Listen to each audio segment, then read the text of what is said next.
Netcasts you love. From people you trust. This is Twit. Bandwidth for the Tech Guy is provided by Cashfly. CACHEFLY.com. Hi, this is Leo Laporte, and this is my Tech Guy podcast. This show originally aired on Saturday, July 20th, 2013, the 44th anniversary of man walking on the moon. This is episode, nothing so momentous here. This is episode 997. Enjoy. The Tech Guy podcast is brought to you by Stamps.com. Use Stamps.com to buy and print real U.S. postage the instant you need it right from your desk. For our special offer, visit Stamps.com, click the microphone, and enter Tech Guy.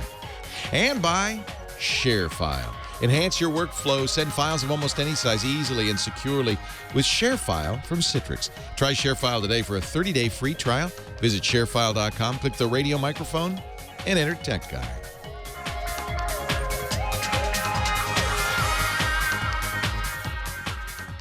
And this is why I don't get here early. Leo Laporte here, the Tech Guy. It's time to talk about computers, the internet, home theater, cell phones, all that jazz. Usually I get here, what do you think, Heather, about 30 seconds before the theme begins? Yeah. The earliest you've been here is like 2 minutes ago. 2 minutes. So I've been here for half an hour, and as a result, I'm completely unprepared. Because I've had all the time in the world to sit here and think about the show. Whereas if it's 30 seconds, I know I've got to speak in 30 seconds. I'm sorry. Did I ask you too many stupid questions? No. It would, like when I you're would going on vacation. I would have played Simpsons Tapped Out or something. Oh, okay. This is why they call me Last Minute Leo. Hello, everybody. The show is a chance for you to ask your questions, for us to talk about what's been going on in the world of tech, to kind of keep up in plain English on what's new in the world. And that's, I enjoy it because I get to keep up, too, as part of doing the show. And I know a lot of you have questions about, what phone to get, what computer to get. Is Windows 8 great, or should I wait for 8.1, that kind of thing. I kind of knew this, but it's now confirmed that Motorola will be revealing a new phone. Their first phone as a Google company. Technically not their first phone as a Google company, but the first phone that really reflects Google's influence on them. Everything up to now, in fact, including some phones that they're expected to release next week, the Motorola Droid phones, were designed before Google bought Motorola. The Moto X is what this phone will be called, and they're sending out invitations to an event in New York City on August 1st. Come experience the new Motorola.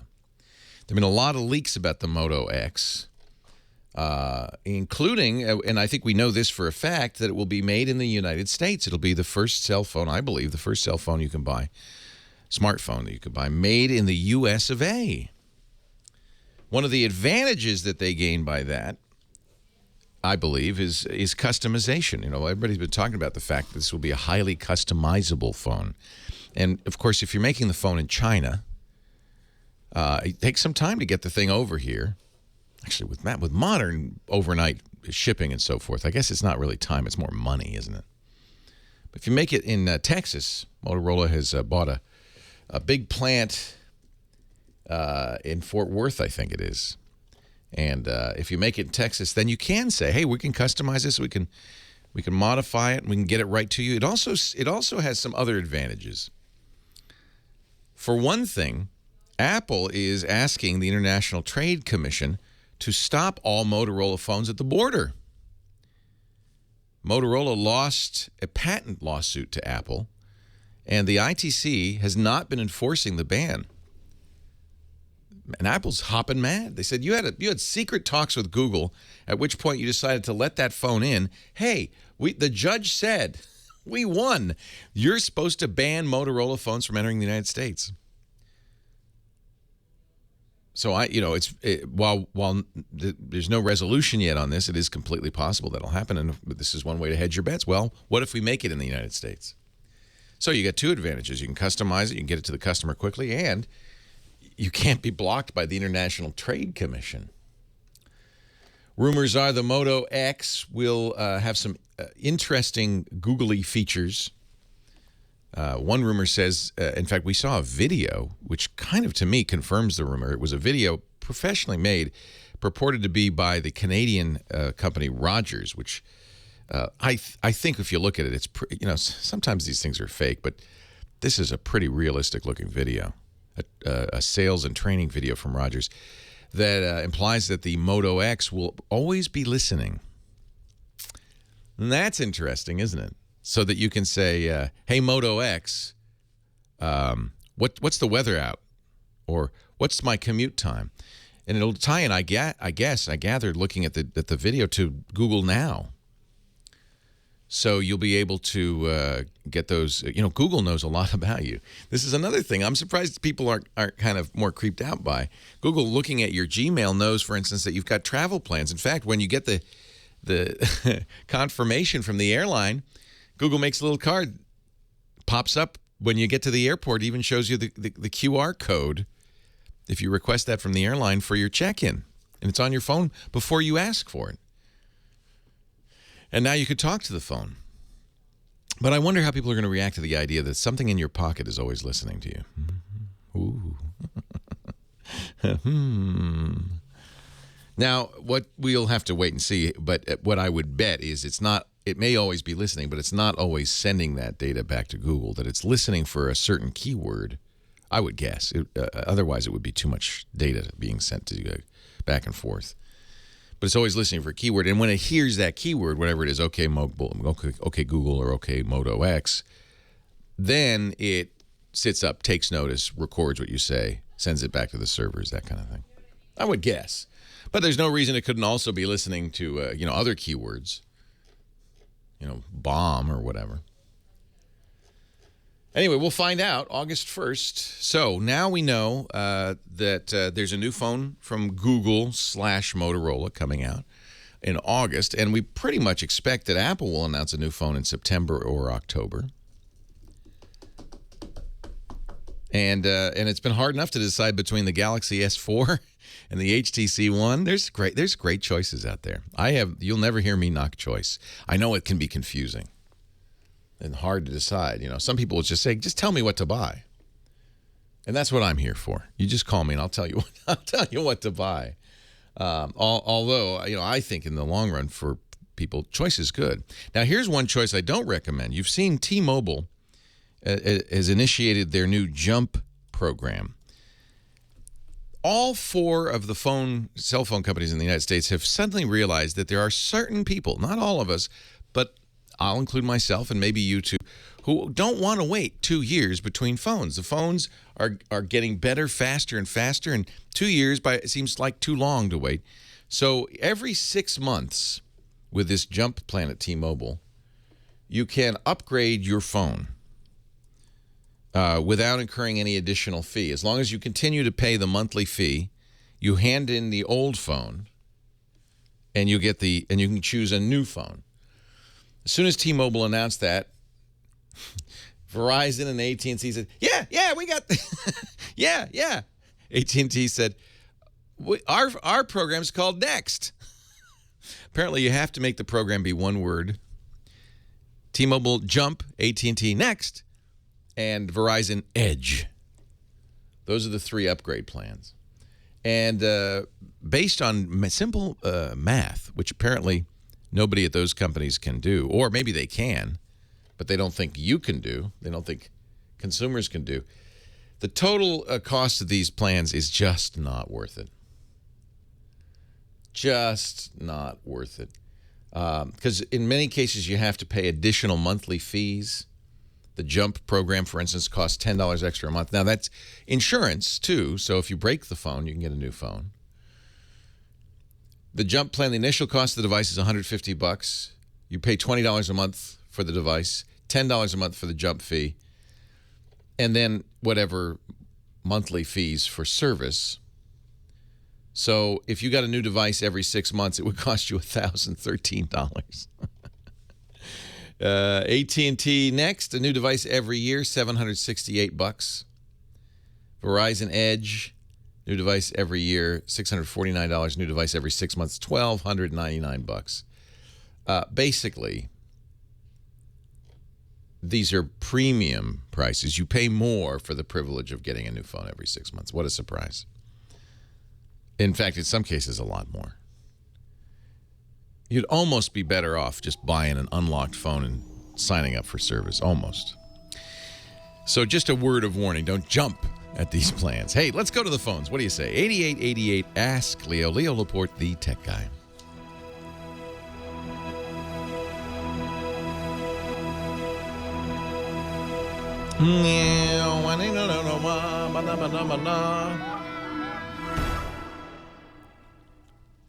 Leo Laporte, the tech guy. I apologize. It wasn't Apple that complained to the International Trade Commission about Motorola's phones. It was Microsoft. Now, the problem is everybody's suing everybody else. So Microsoft says U.S. Customs refused to block Motorola smartphones after the ITC order and, in fact, went to Google and had private conversations with the Goog.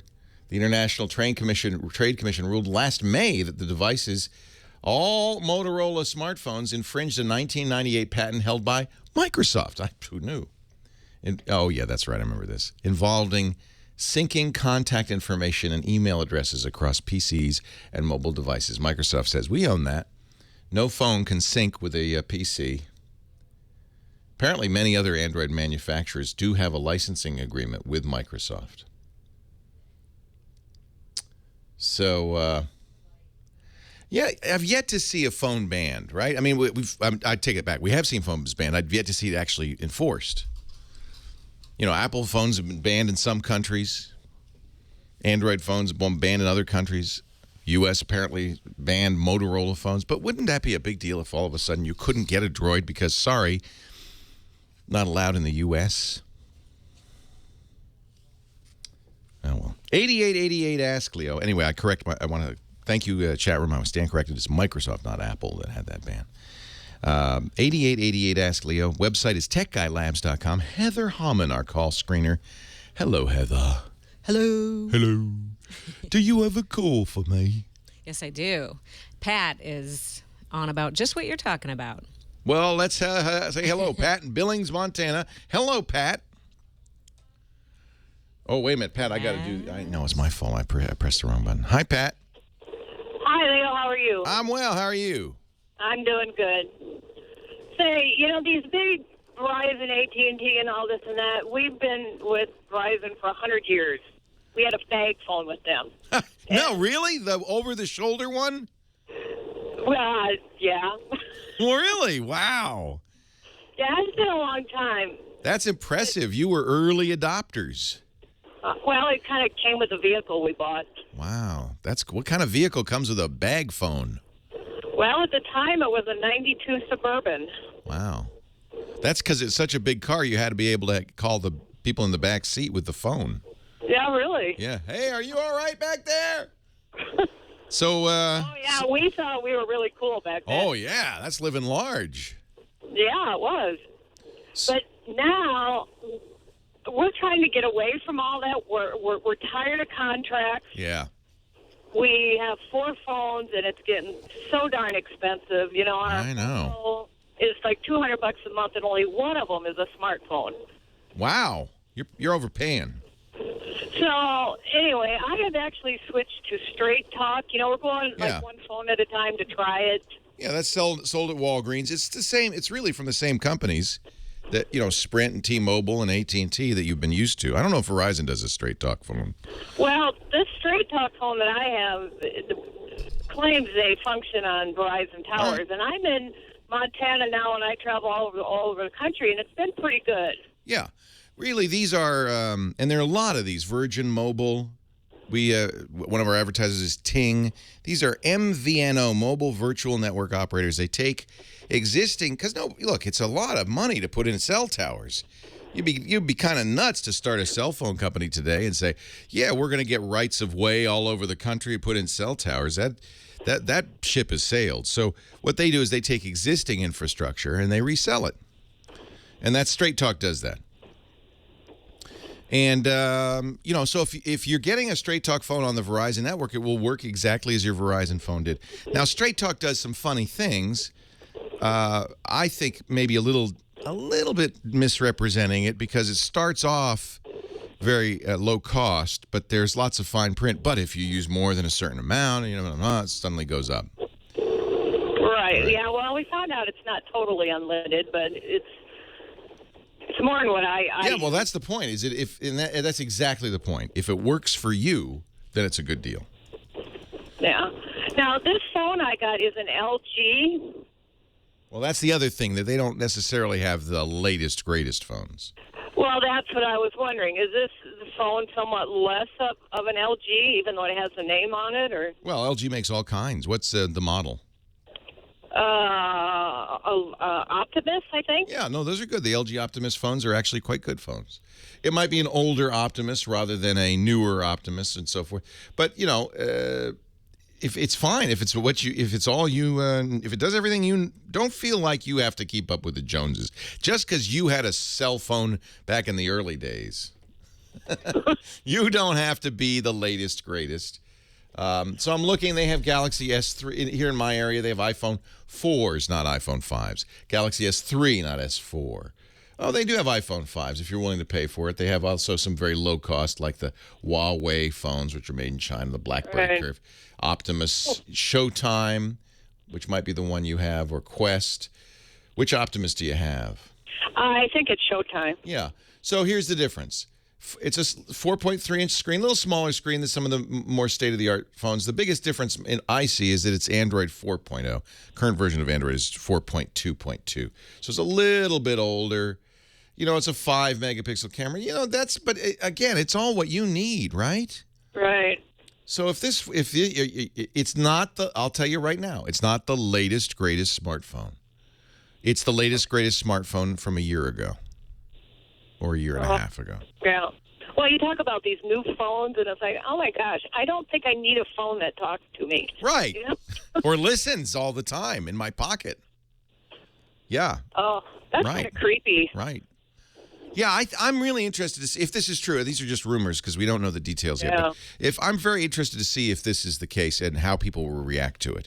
I believe it because Google wants to do this with your computer too. They demonstrated a feature where you have Chrome browser running. Of you just say, "Hey," I think you say, "Okay, Google, what's the weather outside like?" And it will talk to you.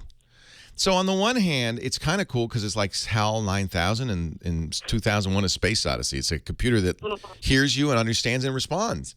And isn't that what we wanted, or at least we said we wanted? On the other hand, now, especially in light of the revelations about the government spying on us, maybe maybe there's a little sensitivity to that now. I don't know. Well, maybe I'm dating myself, but I can remember back. Oh, I must have been in high school. We would talk about, the days are going to come when you can actually see the person you're talking to. Yeah.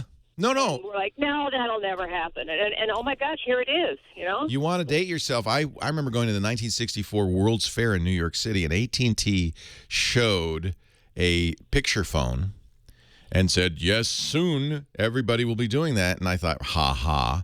Yeah. Maybe that would be. I don't know what I thought. I thought it was cool. And then remember again in 2001: A Space Odyssey, they had that exact thing. Guys on the moon, or on his way to the moon, he talks to his little girl. It seems so science fiction-y. And now we got it. And not only do we have it at home on our computer, we've got it on your smartphone. So if you like it, if it's doing what you want, and the price is right, don't feel like you have to be keeping up with the Joneses or Leo. Leo Laporte, the tech guy.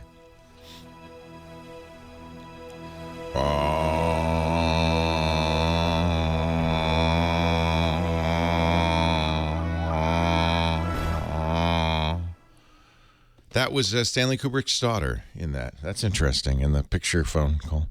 So this is too tight anyway. It's not tight around the shoulders so much as around the belly. I gotta lose weight. See, I like it too. I think the styling's nice. But it's not for the full-figured man. I'm a full-figured guy. Not for the full-figured man. Well, it doesn't matter if you like it or don't like it because Lisa hates it. So she doesn't like country music either. She thinks country music's bad music. She probably thinks it's a little too country. She doesn't like pipe. Hello, Leo. Ooh, scratchy, Scotty. Uh-oh. Yeah, let's call him back because he's very scratchy. Well, actually, before we do that, Scott, why don't you unplug your mic and plug it back in again? Okay. Are you going to do some tummy tuck for me, Dr. Mom? Thank you. Yeah, it's not the Skype connection because I don't hear the scratchy now. So it was just Let's see. Testing. all 1, 2, fixed. 3. All fixed. All fixed. Yeah, it wasn't the Skype. It was the. Sometimes that happens with the microphone. You have an error with your A35 transmission unit. I suggest we put the unit back in operation and let it fail. Okay, Dave. Let's do that. My head looks especially big with this shirt. You know why? It's a little tiny collar. It does. It makes my head look like a pumpkin. Yeah, staple the mouth, says Cynical. No. Yeah, it's tapered. It's a tapered shirt, but unfortunately, it's tapered in, not out. Oh, Lord.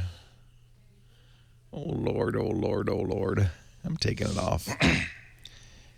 Taking that shirt off. Gonna send it back to Bonehead or whatever the name is. Except that I kind of threw away all the materials. Uh-oh.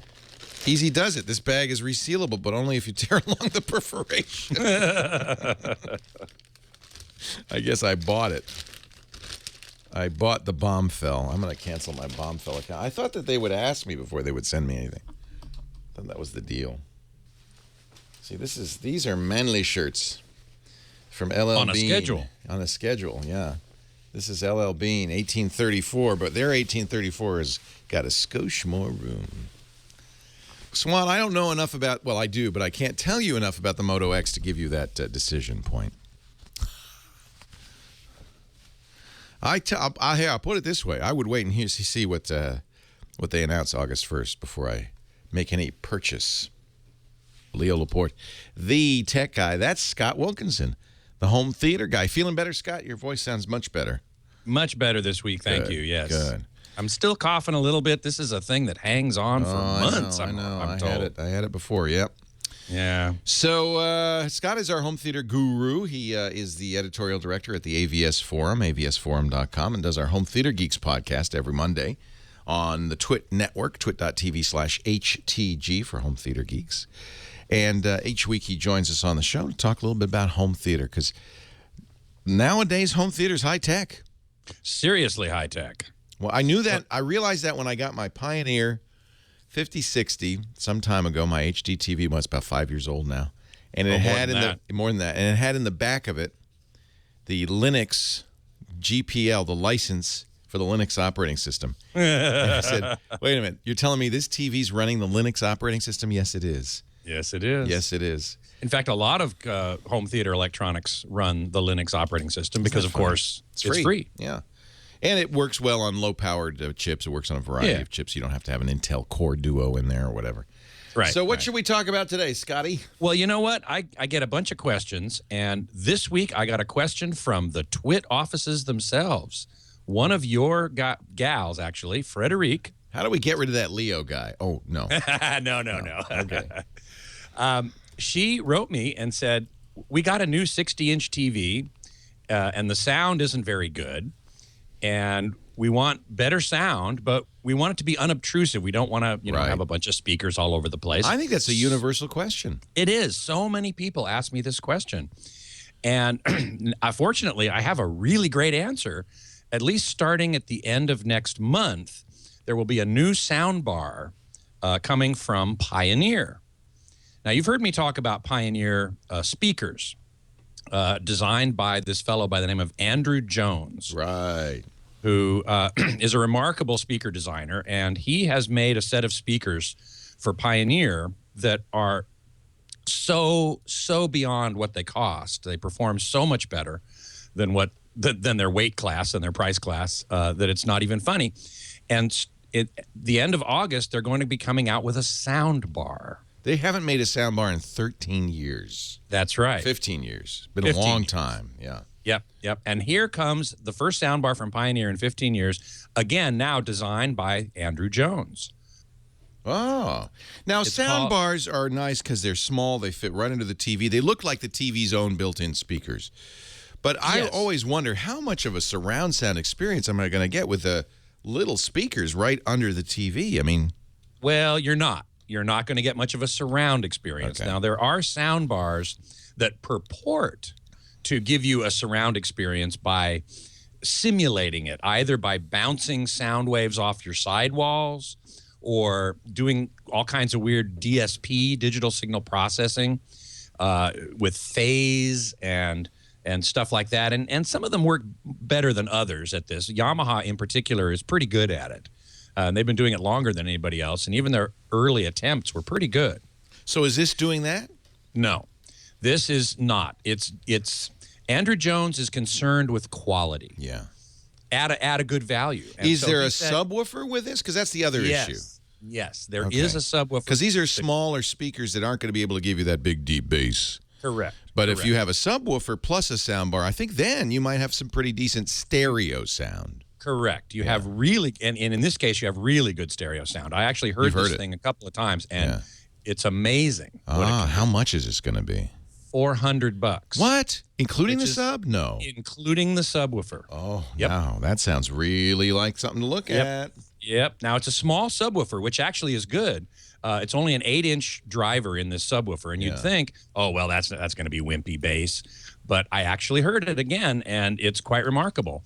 It's not the end-all and be-all of bass, but for someone who wants to improve the sound of the TV's internal speakers, which isn't very hard to do because they're usually really lousy. They know. They just put those in as just so, hey, if you don't have anything else, I guess you could use these. Exactly. But 6 speakers in the sound bar. Looks like a tweeter and 2 mid-range speakers on for left and right. Each one has its own amplifier. Oh, that's nice. And nice wooden case, too, which is good. Wood is good for resonating. Exactly. And in fact, it's a curved wooden case, which improves the internal resonance characteristics. Now, it's not small. It's not the thinnest, smallest soundbar you can get, but that's fine with me. It goes under the TV, and you don't have wires running around the room. You don't have rear speakers. That's right. It's meant for a system where if you've got a Blu-ray player and a Roku box or a cable box, a couple of things, connected directly to the TV, then the TV's audio output goes to this soundbar. And the subwoofer is wireless, and you just pair it up once. You can put it anywhere in the room that you have a power outlet. It needs a power outlet. I think I need to buy that. It also, I noticed, has hooks so you can hang it on the wall above the TV if the TV's up against the wall. Exactly. Yeah. But the main point here is $400. Is not exactly cheap, but it's really pretty good for what it is. Yeah. And the sound quality, I can attest from personal experience, is really, really good. So be out next month. Don't run to the store today. The SPSB23W speaker bar. But you know what? You don't need the numbers because there's only one from Pioneer. That's it. That's right. That's right. That's right. Wow. So it's really, really good. And that's what I recommended to Frederic. All right. And also, Brad Z wrote me and asked me the same question. This is a popular question. Putting together a little theater. He doesn't want surround sound speakers. A lot of people don't want those surround speakers. I can tell you, I bought a Bose soundbar for $2,500. Sounds fine. It's got a subwoofer. It's got a central unit with a unified remote, so you get some extra features. But it's not sound you would run. It's not as good as my 5.1 surround system, from Moto X. Right. So, boy, that at that price, $400, you sounds like you're getting a hell of a deal. That sounds. You really are. I can't recommend it highly enough. Now I'm going to undoubtedly get one in and to review, and spend more time with it than I have already. But everything I've read so far and heard so far about that, and also about the other Pioneer speakers, is just amazing. Emotiva, not Moto X. I said the wrong. Yeah. Moto X makes really nice in-ear monitors. I use those earbuds, right? IEMs. But no, Emotiva. I have an Emotiva speaker system with a Onkyo AV receiver, which costs total less than $1,500, and it sounds much better. Yeah. Than a $2,500. Yeah, well, that's true. Soundbar from Bose. You know, Gee, if you're going to want to go with a real surround system, a receiver, and a set of speakers. Sounds so good. The Emotiva with an Onkyo or something like that would be good. The Pioneer Andrew Jones speakers. That's a good deal. With a Pioneer, with a receiver, either a Pioneer or something else. Are they still making those? Or oh yeah, they are. Okay. Oh yeah, you can get a whole system there for around $1,000, and that's going to be a killer system. I mean, it's not going to be the same as a $10,000 system, but it's going to be plenty good, really good for the vast majority of people. So. Well, who's your guest on Monday on the Home Theater Geeks show? Oh, interesting. Fred Kitson, the Chief Technical Officer of DTS. Oh, that should be fun. They're the ones who did that new Z Plus sound, right? Correct. Actually called Headphone X. I mean, we played it a little bit on here for people listening in stereo, and even down the wire, it's on streaming video. It sounded good. People liked it. Yeah. That should be fun. Okay. So I'm really looking forward to that. Yeah. Headphone X up to 11.1 channels, simulation in normal headphones. Wow. Somebody's asking about the Sonos soundbar. Sonos also makes a soundbar, and you can buy a separate subwoofer, but you're talking $1,200 for that combined system. Yep. Afraid so. And you get some additional features, Sonos features. True. But boy, $400 for this. I'm gonna get one. For my home gym, home theater system, so I can watch Arnold while I work out. Thank you, Scotty. You bet.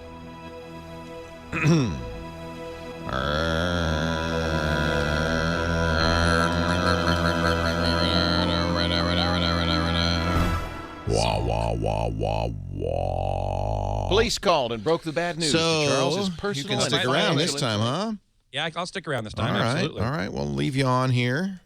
Also, by the way, just FYI, I will certainly be available to record some segments during your pre-records. Yes. I'd be very happy to do that. Yes, we're going to do that. And I think what I'll probably do is save those for that big-ass record day, September, what did I say, 13th. So if you could put that down. Let me just September 13th, the afternoon of. I'll do you. I'll do Johnny Jett. I'll do Dick DeBartolo. That'll save us a lot of time. September. If you're around the 13th, I could do it a different day if you're not. Well, actually, I would appreciate it if you could, because September 13th is the Jewish holiday of Kol Nidre. Okay. And that is... How about... I'm going to be extremely busy that day.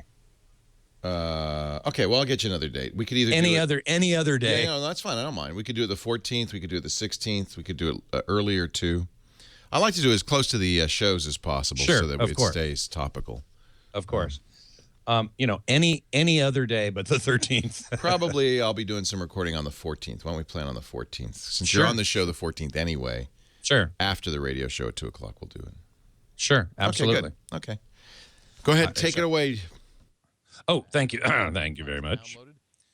So getting back to the chat room here. Hello, everyone. So happy that so many of you have expressed concern and good wishes for my recovery. I'm still coughing some, but thank the medical community for inhaled steroids. They have helped open my bronchi. Adaman423 is asking what camera I'm using. It is a webcam. It's the Logitech C920. So that is the camera that I'm using, and I've been very happy with it. Thanks to Fraser Schwally for providing that to me. Sunny Manitoba is looking forward to the new OLEDs at CES 2014. LOL. I have to say I agree.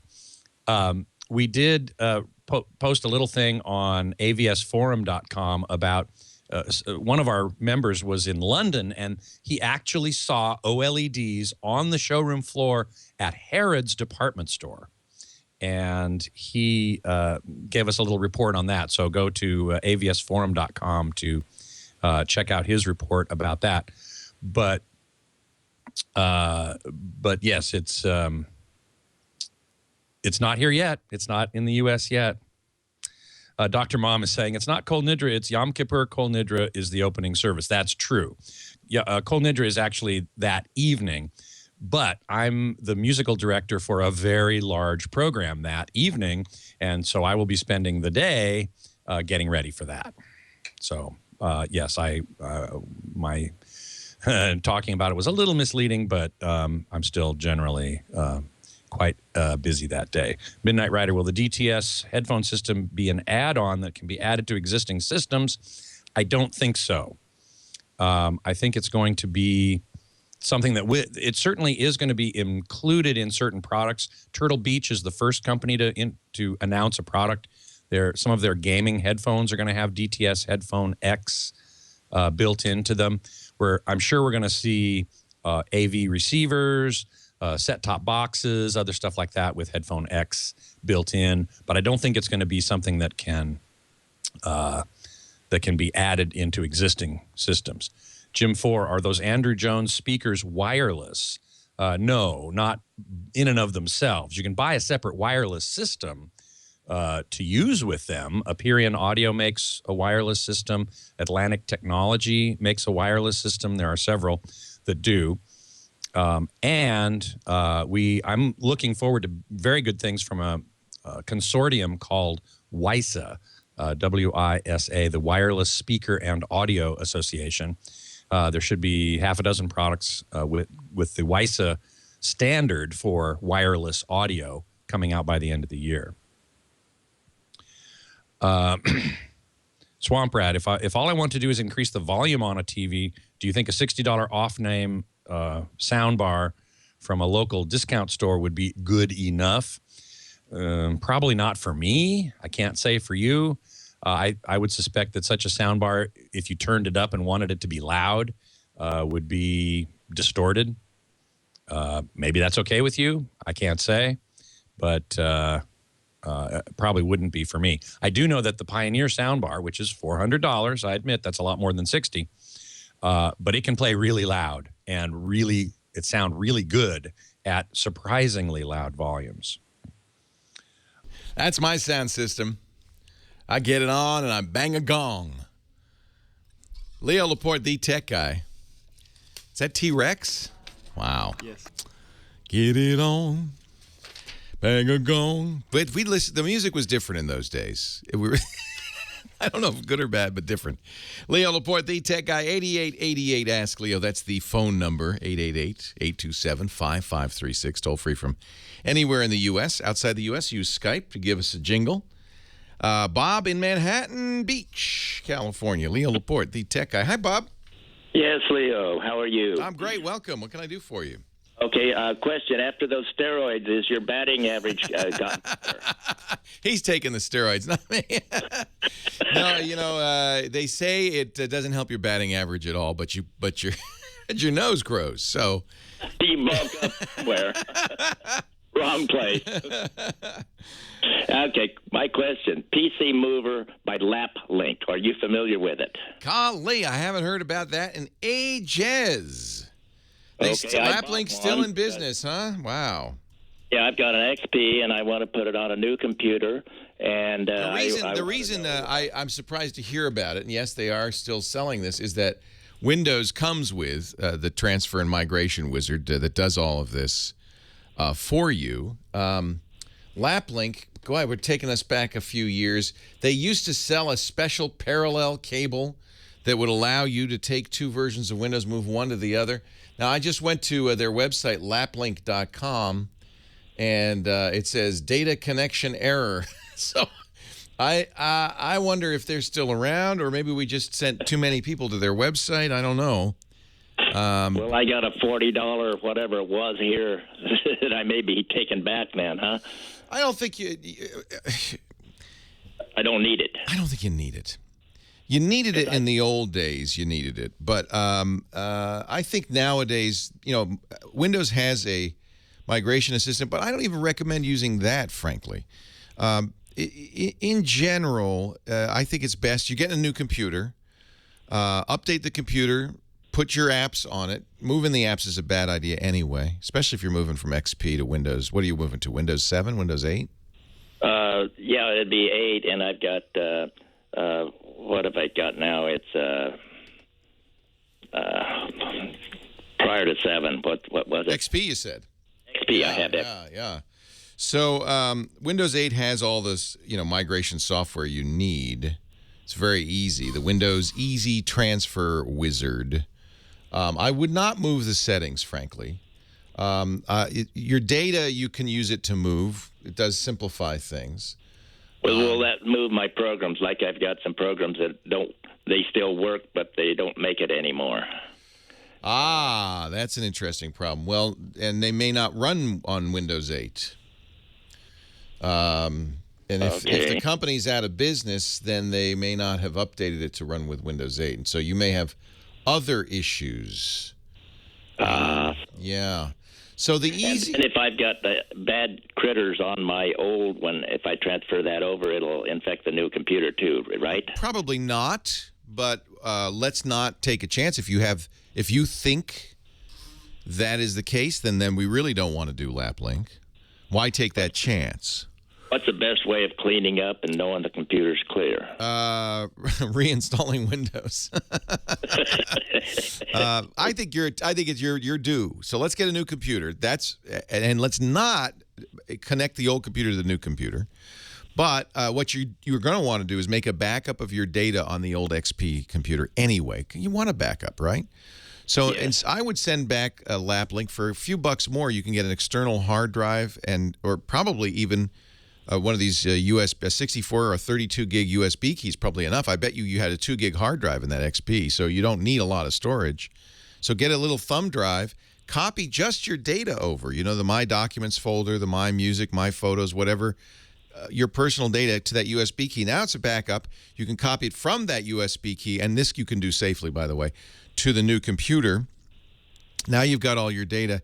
Your apps are going to be another hit or miss situation. If the company's out of business, chances of it working on Windows 8 are pretty low.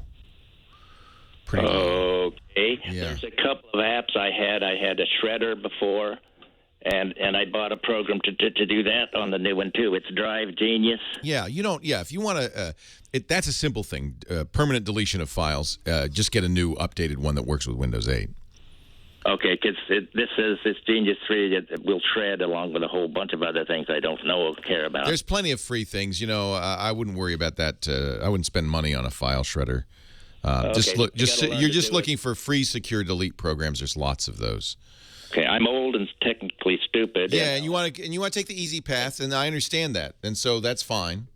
I can point you to. We'll put on the show notes. SysInternals, which is a Microsoft division, has a file shredder that's free from Microsoft, so you know it's good.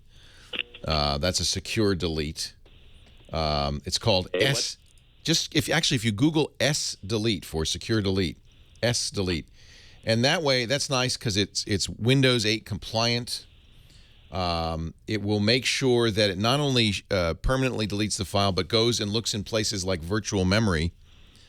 So if you're really looking for a secure deletion program, this is much better than the one you just bought or are thinking about buying. Yeah. Well, I bought them both. Yeah. Bring them back. I'd bring them both back. S-Delete is good, and it's free from Microsoft. Okay. Okay. And it's better. It's frankly better because it understands how Windows works. There are other places that some of this data can live on, like the swap file, the virtual memory. So you want to really make sure you get it. This is just Google S-Delete, and you'll find it. It's very fast, easy, it's free. Google F as in Foxtrot delete? No, S isn't secure. Oh, S. Sierra. S-Delete, Sierra delete. Okay. That does it, I guess. Thank you. You're welcome. Yeah, I think always best, even in the days when LapLink worked. Like if you're going from Windows 95 to Windows 98, that's the era LapLink's from. It was even then, it was better just to not do this, but to manually move stuff over. You take settings from Windows XP and you move them to Windows 8, that's guaranteed failure. That's just guaranteed to be a problem. Guaranteed to be a problem. So just get your data. It's an opportunity to back it up anyway. A USB key or USB drive, you probably don't have more than a gig of data total. So you could put it on a USB key. These USB keys for $10, you can get one big enough to do that. And now you've got a backup, which you can keep around, right? That's good. Keep backing up to that. And carry it on your keychain. On my keychain, I have a 64 gig USB key on my keychain. That's really handy, especially when the valets come to get your car, and you give them the keys and they can just take all my stuff's on there. It's very easy for them to steal all my music, my photos. Really simple. You want to make it easy. Actually, I take the key. That's why I take the key off the keychain when I valet park. And it's always best to start with a fresh install on Windows. Why junk it up with stuff that you had on XP? We stayed at a hotel last couple of nights, and it's funny.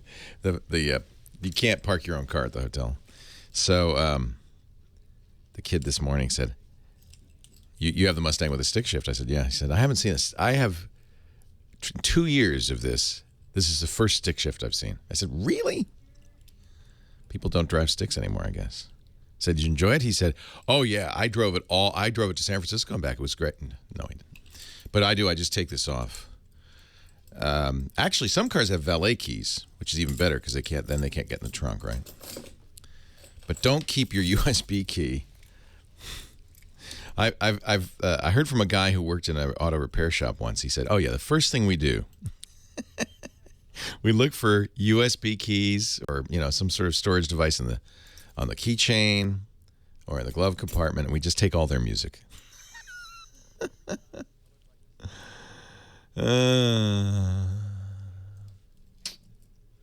Just take all the music. Our show today brought to you by should I do more Scott? I should do more Scott. Then we'll do the ad. Scott's still here. I'm sorry, Scott. Oh, that's no problem. I'm all yours. I am happy going to hang out silently away from the wander away console and let Scott take over. Allow me to help. So I just saw on the chat room display there that someone was telling me about. They wanted to get a 65-inch TV, and I asked them about their budget, and I saw that it kind of zipped by there. So if you would repost that with my handle, Scott Wilkinson, all one word, no space, then I'll see it. It'll stick out in a different color, and I'll be able to answer that question. Midnight Rider was asking about where you can hear a Headphone X, and probably the best way to do it is to download there's an app called Z Plus. Z as in the last letter of the alphabet, plus symbol, not spelled out.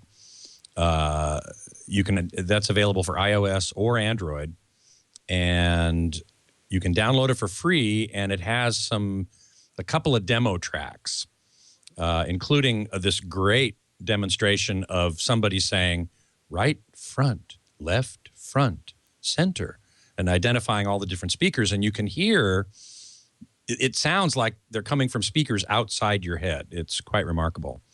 Web5389 says $2,500 for a 65-inch non-3D TV. At that price, I would say look at Vizio. Most of their TVs, in fact, most TVs these days have 3D.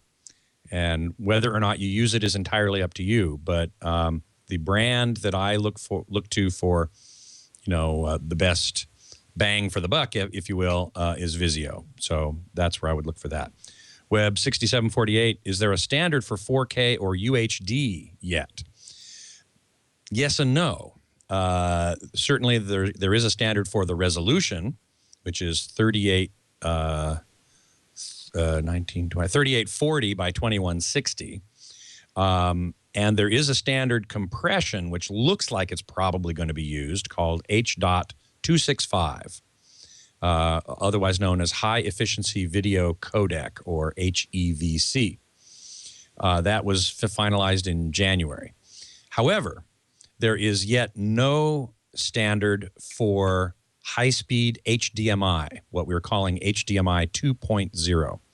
Right now, the current version of HDMI is 1.4, and it can convey or carry UHD or 4K at 24 frames per second or 30 frames per second, but not 60 frames per second. HDMI 2.0 will be able to do that, but it hasn't even been finalized yet. So there are no TVs that have it, and any TV you buy today, with one exception, will not have it.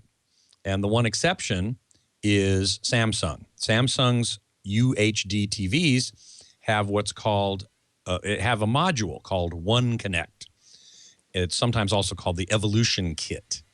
And it's basically this little module, and you stick it on the back of the TV, and it has all the HDMI inputs and outputs and all the, well, not outputs, but inputs. And it also has the video processing. So as things become available, you can spend a couple $100 and get a new kit. So that new kit, you'll be able to install HDMI 2.0 inputs on the TV when they become available.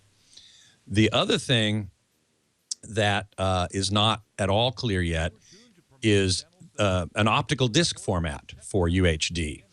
Blu-ray Disc Association is, at the moment, considering whether or not they should consider developing a UHD optical disc format. It won't be Blu-ray itself. It'll be something new. Might be Blu-ray XL or Blu-ray UHD or something like that. Who knows? But that's not going to be available for probably another couple of years, if ever. Sony is banking on downloading UHD into a hard drive in your home. But, of course, that's going to take a long time to download that much data unless they've compressed the you-know-what out of it. And if they do that, then the picture quality is not going to be that good, probably. Now, this H.265 will help, but it only improves the efficiency, the amount of data that you can compress out of a file by a factor of 2. So anyway, that's I think how UHD is going to get delivered. Netflix has been experimenting with, and YouTube as well, with streaming UHD. But you better have a big pipe coming into your house if you're going to stream UHD and have it look good at all. Cat5 is asking how to show us how to set up a home recording studio. Well, I'd be happy to do that. That is the area I used to work in, and still something really fun. Oh, look at that. What's that? Wow, we've got some video stuff going on here. That's kind of cool. Web 5389. What if I go up to $3,500 for a 65-inch TV? Okay, well then, depending on whether or not you could deal with a plasma or not. In fact, even at $2,500, the Panasonic ST60 might be in that price range. If you can deal with a plasma, which means not super bright ambient light, I generally prefer the look of a plasma over the look of an LCD TV. So if you can do that, and at $3,500, you can get the Panasonic VT60, which is one step below their flagship ZT60. And I just spent a couple hours with a ZT60 and a VT60, and man, oh man, do they look good in a dark room, I'll admit. WD Mark PC Sharp makes some decent sets. Not that I've seen lately. And that's what Thank you, Scotty. Take My care, pleasure, my Rick. friend. All righty. Thanks. See you. Bye-bye.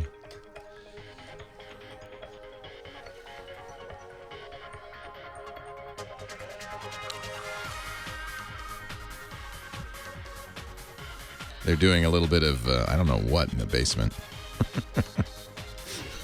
Looks like they're making terrorist videos. Well, hey, how are you today? Leo Laporte here, the tech guy, and it's time to talk about computers, the internet, cell phones, home theater, all that jazz. 8888 Ask Leo, that's the phone number, 888-827-5400. 5536. Toll free from anywhere in the U.S. Outside the U.S., you can call us still. Just use Skype or one of them voice over internet thingamajigs, and it won't cost you anything since it's a toll-free number in the U.S. 888-827-5536. Let's see. Our website, techguylabs.com. That's where we'll put links to the stuff that I mentioned, like delete, and so forth, so that you can get it for yourself. techguylabs.com. I'll also give you a link to our chat room, which is a lot of fun. All the people in there having a great time. And they're kind of my brains. So when I say something wrong, they fix it. They correct it, and then I can fix it. Heather Hammond is our call screener. Hello, H-Bomb in the chat room. Yes. What caller should I go to? What are you laughing for? Well, because we were doing some funny hijinks behind the Oh, scenes. behind-the-scenes hijinks, hey. Brendan in Upland is kind of talking about similar stuff. Ah. I think. Maybe I'm wrong. Well, we'll see. Hey, Brendan, Leo Laporte, the tech guy. Hi, Brendan, welcome. Hey, Brendan, Leo Laporte. Oh, he's listening to the doing? radio. Hey, what's up? Yeah, I'm sorry. I was listening to the delay. Yeah, that's all right. I love the delay. Actually, you're listening to the internet because the radio delay is 40 seconds. Oh, okay. Yeah. What can I do for you? So actually what I'm doing is I'm working with the Oculus Rift, and I'm building an augmented reality device for my hopefully to get to the International Science Fair. How cool. And are you a high school student? Yes, I'm an incoming junior. So the Oculus Rift is very interesting. The developer kit was a Kickstarter project, and I have mine. They've shipped them out. It's a virtual reality headset, and these have been around for 20 years. I remember playing with a similar visor-based virtual reality headset at the SIGGRAPH conference in 1992 or 93. But they have come a long way thanks to the power of microcomputers. You could put this visor on your head, and as you turn your head, man, the world turns with you, and it's kind of a very realistic experience. And I love the idea that you were able to get one, and now you can do something that was part of the science fair. So what do you want to do? So what I'm looking to do is, it's actually a lot in detail. It's listed on my site, brennangeary.com.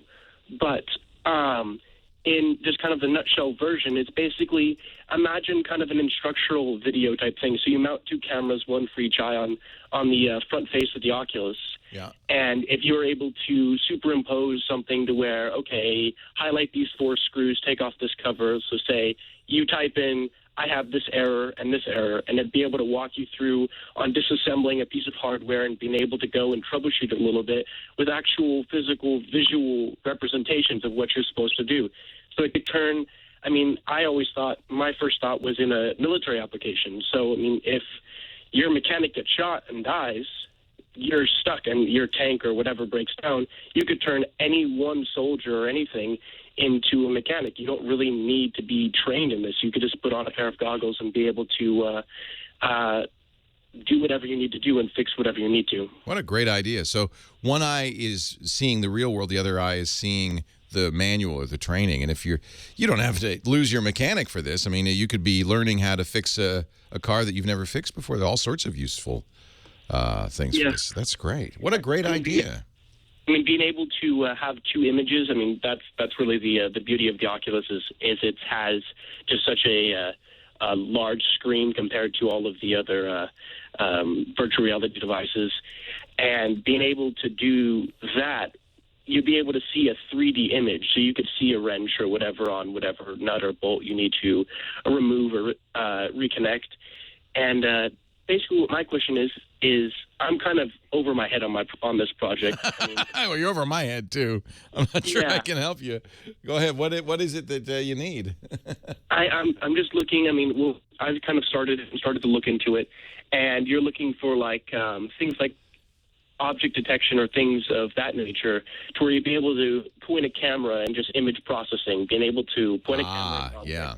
and it'd be able to detect that. I mean, I've looked into things like MATLAB, or I was looking for possible like doing this is non-trivial. Google Goggles, which is a program that Google offers on Android, does actually I think it's on iOS too. Does this? You could take a picture of the Eiffel Tower. It will then do the image recognition, and then say, "Oh, that's the Eiffel Tower. Here's information about the Eiffel Tower." It's difficult, and it's certainly not something you could develop on your own, I don't think. In fact, Google didn't even develop it on their own. They licensed, I believe they licensed technology from a Toronto company that was doing the image recognition. So, this is not an easy thing. Now, I'm wondering maybe if you could maybe get a student license for the image recognition technology. Yeah. What you're thinking about is something to where it would be able to recognize every object to the point. But what I'm thinking is I build, I don't know, a box, and it goes in there. I guess if you knew, that's true for speech recognition. If you have a constrained vocabulary, in the case of image recognition, if you had only 300 parts, you wouldn't have such a difficult job recognizing an individual part. You're right. Yeah. I mean, at the science fair, they don't expect you to have a finished product. So I'm thinking I build something. That would be pretty impressive, yeah. Just for this. Wow. Just to kind of show something similar. I mean, right. The International Science Fair is actually, So here's what you need to do. You need to figure out some way to take what the camera is seeing and match it up to a picture in a database, right? Yes. Obviously, you have to take out things that are unique to the image, unique to the camera image. Maybe the way the lighting works, or color. You might want to remove color. So when I look at, and there certainly is a lot of information out there if you search for image recognition. When I look at what they do, they almost always take some sort of odd scan, and that looks like sort of like an image, but is really the basic fundamental pieces of the image, and compare those. But boy, I do not know how you would do this. Web4833 in the chat room says you might want to go to the Oculus Rift subreddit. There are a lot of people there. That would certainly help you make it work with the Rift. But I understand what you're asking for is the fundamental technology behind image recognition. Yeah. I mean, a lot of the stuff I'm working on, that's exactly what I'm trying to. I mean, I'll tell you what Google bought. You can maybe look and see if they've published any of the research. Google bought a Toronto company called DNN Research, and that's what they used in their Google goggles. DNN Research. It was a Toronto, I think, University of Toronto company. So it was, it was university research, and that's what they incorporated into Google goggles, and Google Plus Photo Search as well. So it was face recognition as well. And another thing I've looked into is a C++ library called OpenCV, and what I was really looking for is maybe, you knew of someone, or someone in the listening would be able to help me out, and to the point where, I don't know, we could email back and forth, to the point, because I'm mainly hardware. I mean, I can go to town on a piece of hardware, but so software, I'm looking at all these complex algorithms and just kind of freaking out a little bit. What DNN, it's very complex. What DNN Research did is something called a neural network, which is a learning machine. In fact, I've seen some very interesting research done on image recognition using neural networks. What you do is you let the computer learn. So you show the computer lots of images of a gear and let it figure out what the abstract is of the gear on its own. But it takes a lot of work and a lot of time. I don't know where to point you. I do think that the Oculus Rift subreddit is the place to start. Leo Laporte, the tech guy.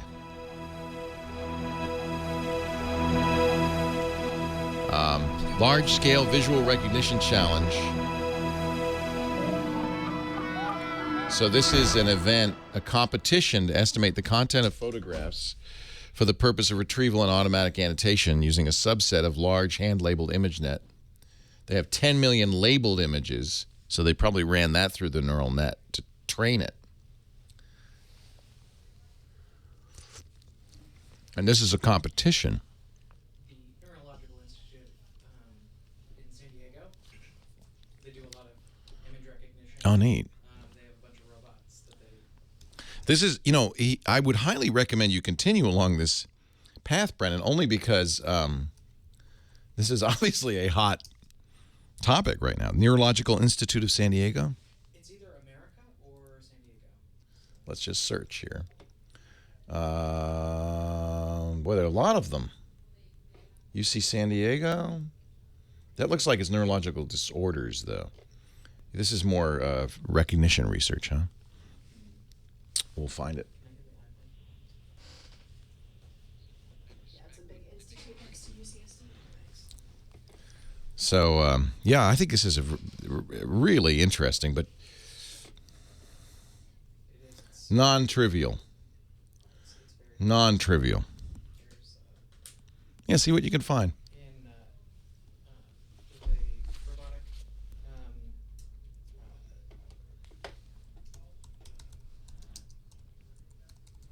I'll just look for robotic image recognition. there's a program for high school students called First Robotics. Oh yeah, first is great. Did you do a first? Yeah. Awesome. Good for you. I just finished, so we How'd you guys do?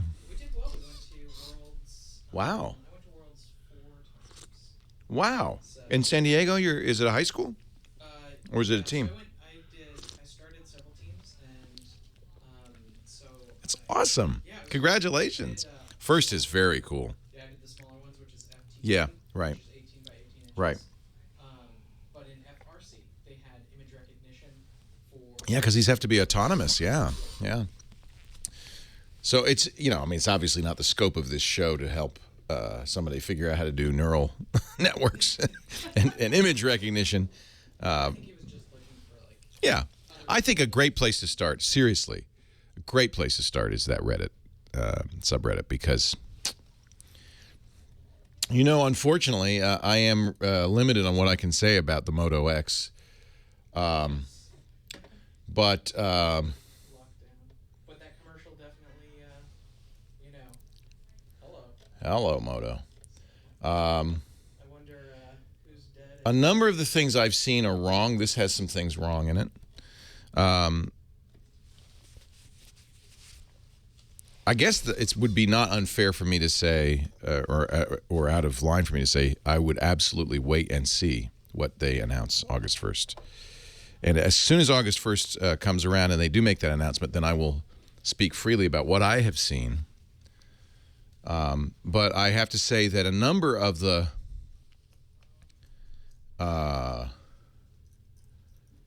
reports, including this one I'm looking at, are wrong. But more importantly, I think they're missing some of the most important stuff. And I will never do an NDA again.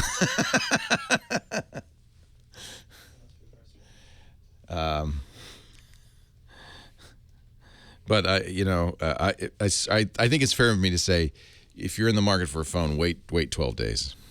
Leo Laporte, lead tech guy. I love it when you talk to kids like Brendan, high school junior, hardware wizard. He got the Oculus Rift, which was by itself is very cool. I mean, this was a Kickstarter project. That means they raised money from the public, including me. I kicked in some money to design this virtual reality headset. Now he's got the developer edition, and he says, "What can we do with it?" Oh, it's that cool. What could we? There must be something we could do with it, which makes me think, I've got this developer edition. I'm never going to do anything. I think I'm going to donate this to a local high school. Say, hey, this would be a good thing for you guys to work on. He is biting off a very interesting challenge. And, Brendan, I got to say this. You're smart to work in this area because this is going to be a very hot area. And I'm not talking virtual reality particularly, but I'm talking image recognition. If we can get machines to successfully look at something and say, I know what that is, this is going a long way towards successful robotics, autonomous vehicles, everything. And it is easier. If you know what the universe is going to look like, it's easier to do. For instance, we've got self-driving cars that do an excellent job. They use LiDAR, which is a 3D radar-like imaging system, to create an image of the world around them. We thought for a long time, for years, we thought that the prerequisite for self-driving vehicles would be an entirely new road system, right? We have to put wires in the road that tell the car where to go. And, of course, that's prohibitively expensive. You're not going to build a new interstate system just so you can have self-driving cars. Turns out, you didn't need it. Because this LiDAR is so good, it can get a 3D realistic image into the computer of what's around it at all times in real time. And the image recognition in the computer is good enough to know that's a vehicle, that's a human, that's a stop sign, that's a squirrel. It can recognize the kind of limited stuff you might see as you're driving around and operate the vehicle completely safely in that environment. Google's been doing this now for a few years. They have hundreds of thousands of accident-free miles on these autonomous vehicles at highway speeds, on off the highway on city streets. It works really, really well. Now they still have a human there. He's sitting at the wheel. He doesn't touch the wheel, but he's sitting there in case something goes wrong. And in fact, the only accident recorded with the Google self-driving car was when the human freaked out and grabbed the wheel. Had he done nothing, the car would have been fine. So so this is a perfect example of object recognition. It has to know that's a car. That car's too close. How fast is that car ahead of me going? Adjust my speed, adjust my braking. It's really a fascinating field. And Brendan, I think you're picking a very good field to be in, even if you're a hardware guy. Understanding how the data acquisition is going to work is a very crucial part to then the software understanding it. And the technology they're using is what was once thought to be a dead end in what we called artificial intelligence. This was a hot button in computer science 20, 30 years ago. Artificial intelligence, making computers that can think like humans, turned out to be almost impossible. Very difficult. One of the techniques that scientists were hopeful for was this thing called neural networks. The idea is they tried to simulate, in a way, a human brain, a learning machine, tried to make the computer a learning machine. They realized we can't program every possible situation into the computer. That's how computers work today. They're very what we call deterministic machines. They have to be given instructions for all possibilities. When this happens, do this. When this happens, do that. But really, if you want a self-driving car, you can't tell it everything that's going to happen. It has to be able to look, understand, and respond in a seemingly intelligent way to a variety of situations. And that's where neural networks actually turn out to perhaps be a technique that's going to work. You feed the computer a lot of situations, and it learns. It teaches itself. It, in effect, writes its own software. And it gets better and better and smarter over time. Looked like a dead end for years, but they're doing it. They're doing it. And I'm telling you, we could do self-driving cars today. We really could.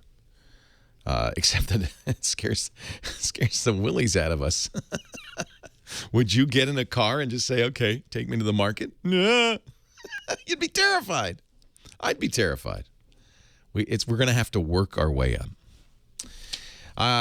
Hey, Ron in North Carolina is reminding me this is Man on the Moon Day. Boy, talk about a long time ago, 44 years ago today. Wow, 1969, July 20th, Neil Armstrong took one small step for a man, one giant leap for mankind, and walked upon the moon 44 years ago. What have you done for me lately? It just makes you wonder. What have we accomplished in those 44 years since? 8888 Ask Leo. That's the phone number. Back to the phones we go. And Aaron is next in Los Angeles. Hi, Aaron. Leo Laporte, the tech guy. Hi. How are you, Leo? Great. How are you? Good. I have a problem that I'm hoping you can help me solve. All right. So our wedding photographer lost half of our wedding photos. Oh, fire him. Oh, it's too late. It's too late. He's long gone. He skipped the country. Really? What? Yeah. No. He skipped the country? Yeah, he's gone. He claims that his hard drives were robbed. Doesn't matter what he claims. Any wedding, boy, this is the job one of a wedding photographer. Don't lose the pictures. Or back them up off-site. Yes. Yes. From Yeah. Yes. Anyway, we've gone past the whole anger. Because you ain't, you've gone through all the stages of grief, haven't you? You're not going to restage the wedding so that you can have it. Well, at least you got half of them. We got half of them, and what we do have is a good HD quality video. And what I'm wondering is there a good way to pull pictures from that video? Oh yeah, but don't get your hopes up too high, because HD is 1920 by 1080. Right. And the high quality pictures that were lost were much higher quality. Right. So we're not looking to blow them up to the size of a poster or anything. What I'm kind of looking for is just kind of good 4x6s. Yeah. That I can make out of them. Yeah. What format is the HD video in? We have it in M4B and. Oh, you're golden. As long as you have it on a hard drive. Right. It's easy. A lot of different playback programs will take a snapshot. As you watch the video, you just watch. Ah, I like that. VLC is free. The VLC, the Video LAN client. Video LAN client. It's from videolan.org. It's free. It'll open the file. You can play it. You know what? I wish VideoLAN did, and QuickTime does. Hello? Hello, I'm here. I got a text. Oh, I thought it was a 3-year-old going beep beep. Yeah, the Star Trek sound from I like it. That's excellent. Yeah. That's excellent. So what QuickTime will do, and if you can play it in QuickTime, that's probably an even better way, is you can go frame by frame pushing the arrow. So when you get to a part of the wedding that you like the ceremony, you get one arrow, well, there's a frame, there's a frame, there's a frame, there's a frame. So if you have a Mac or you have a PC with QuickTime on it, that would be another way to do it. And then QuickTime will let you say, oh, snap that frame. Snap that frame. So there is an option, and do I need to get Absolutely. QuickTime Pro or is the... You might, but try it with QuickTime free, see if it works. I'm so sorry. Let's talk about backup when we come back. Leo Laporte, the tech guy. That's horrible.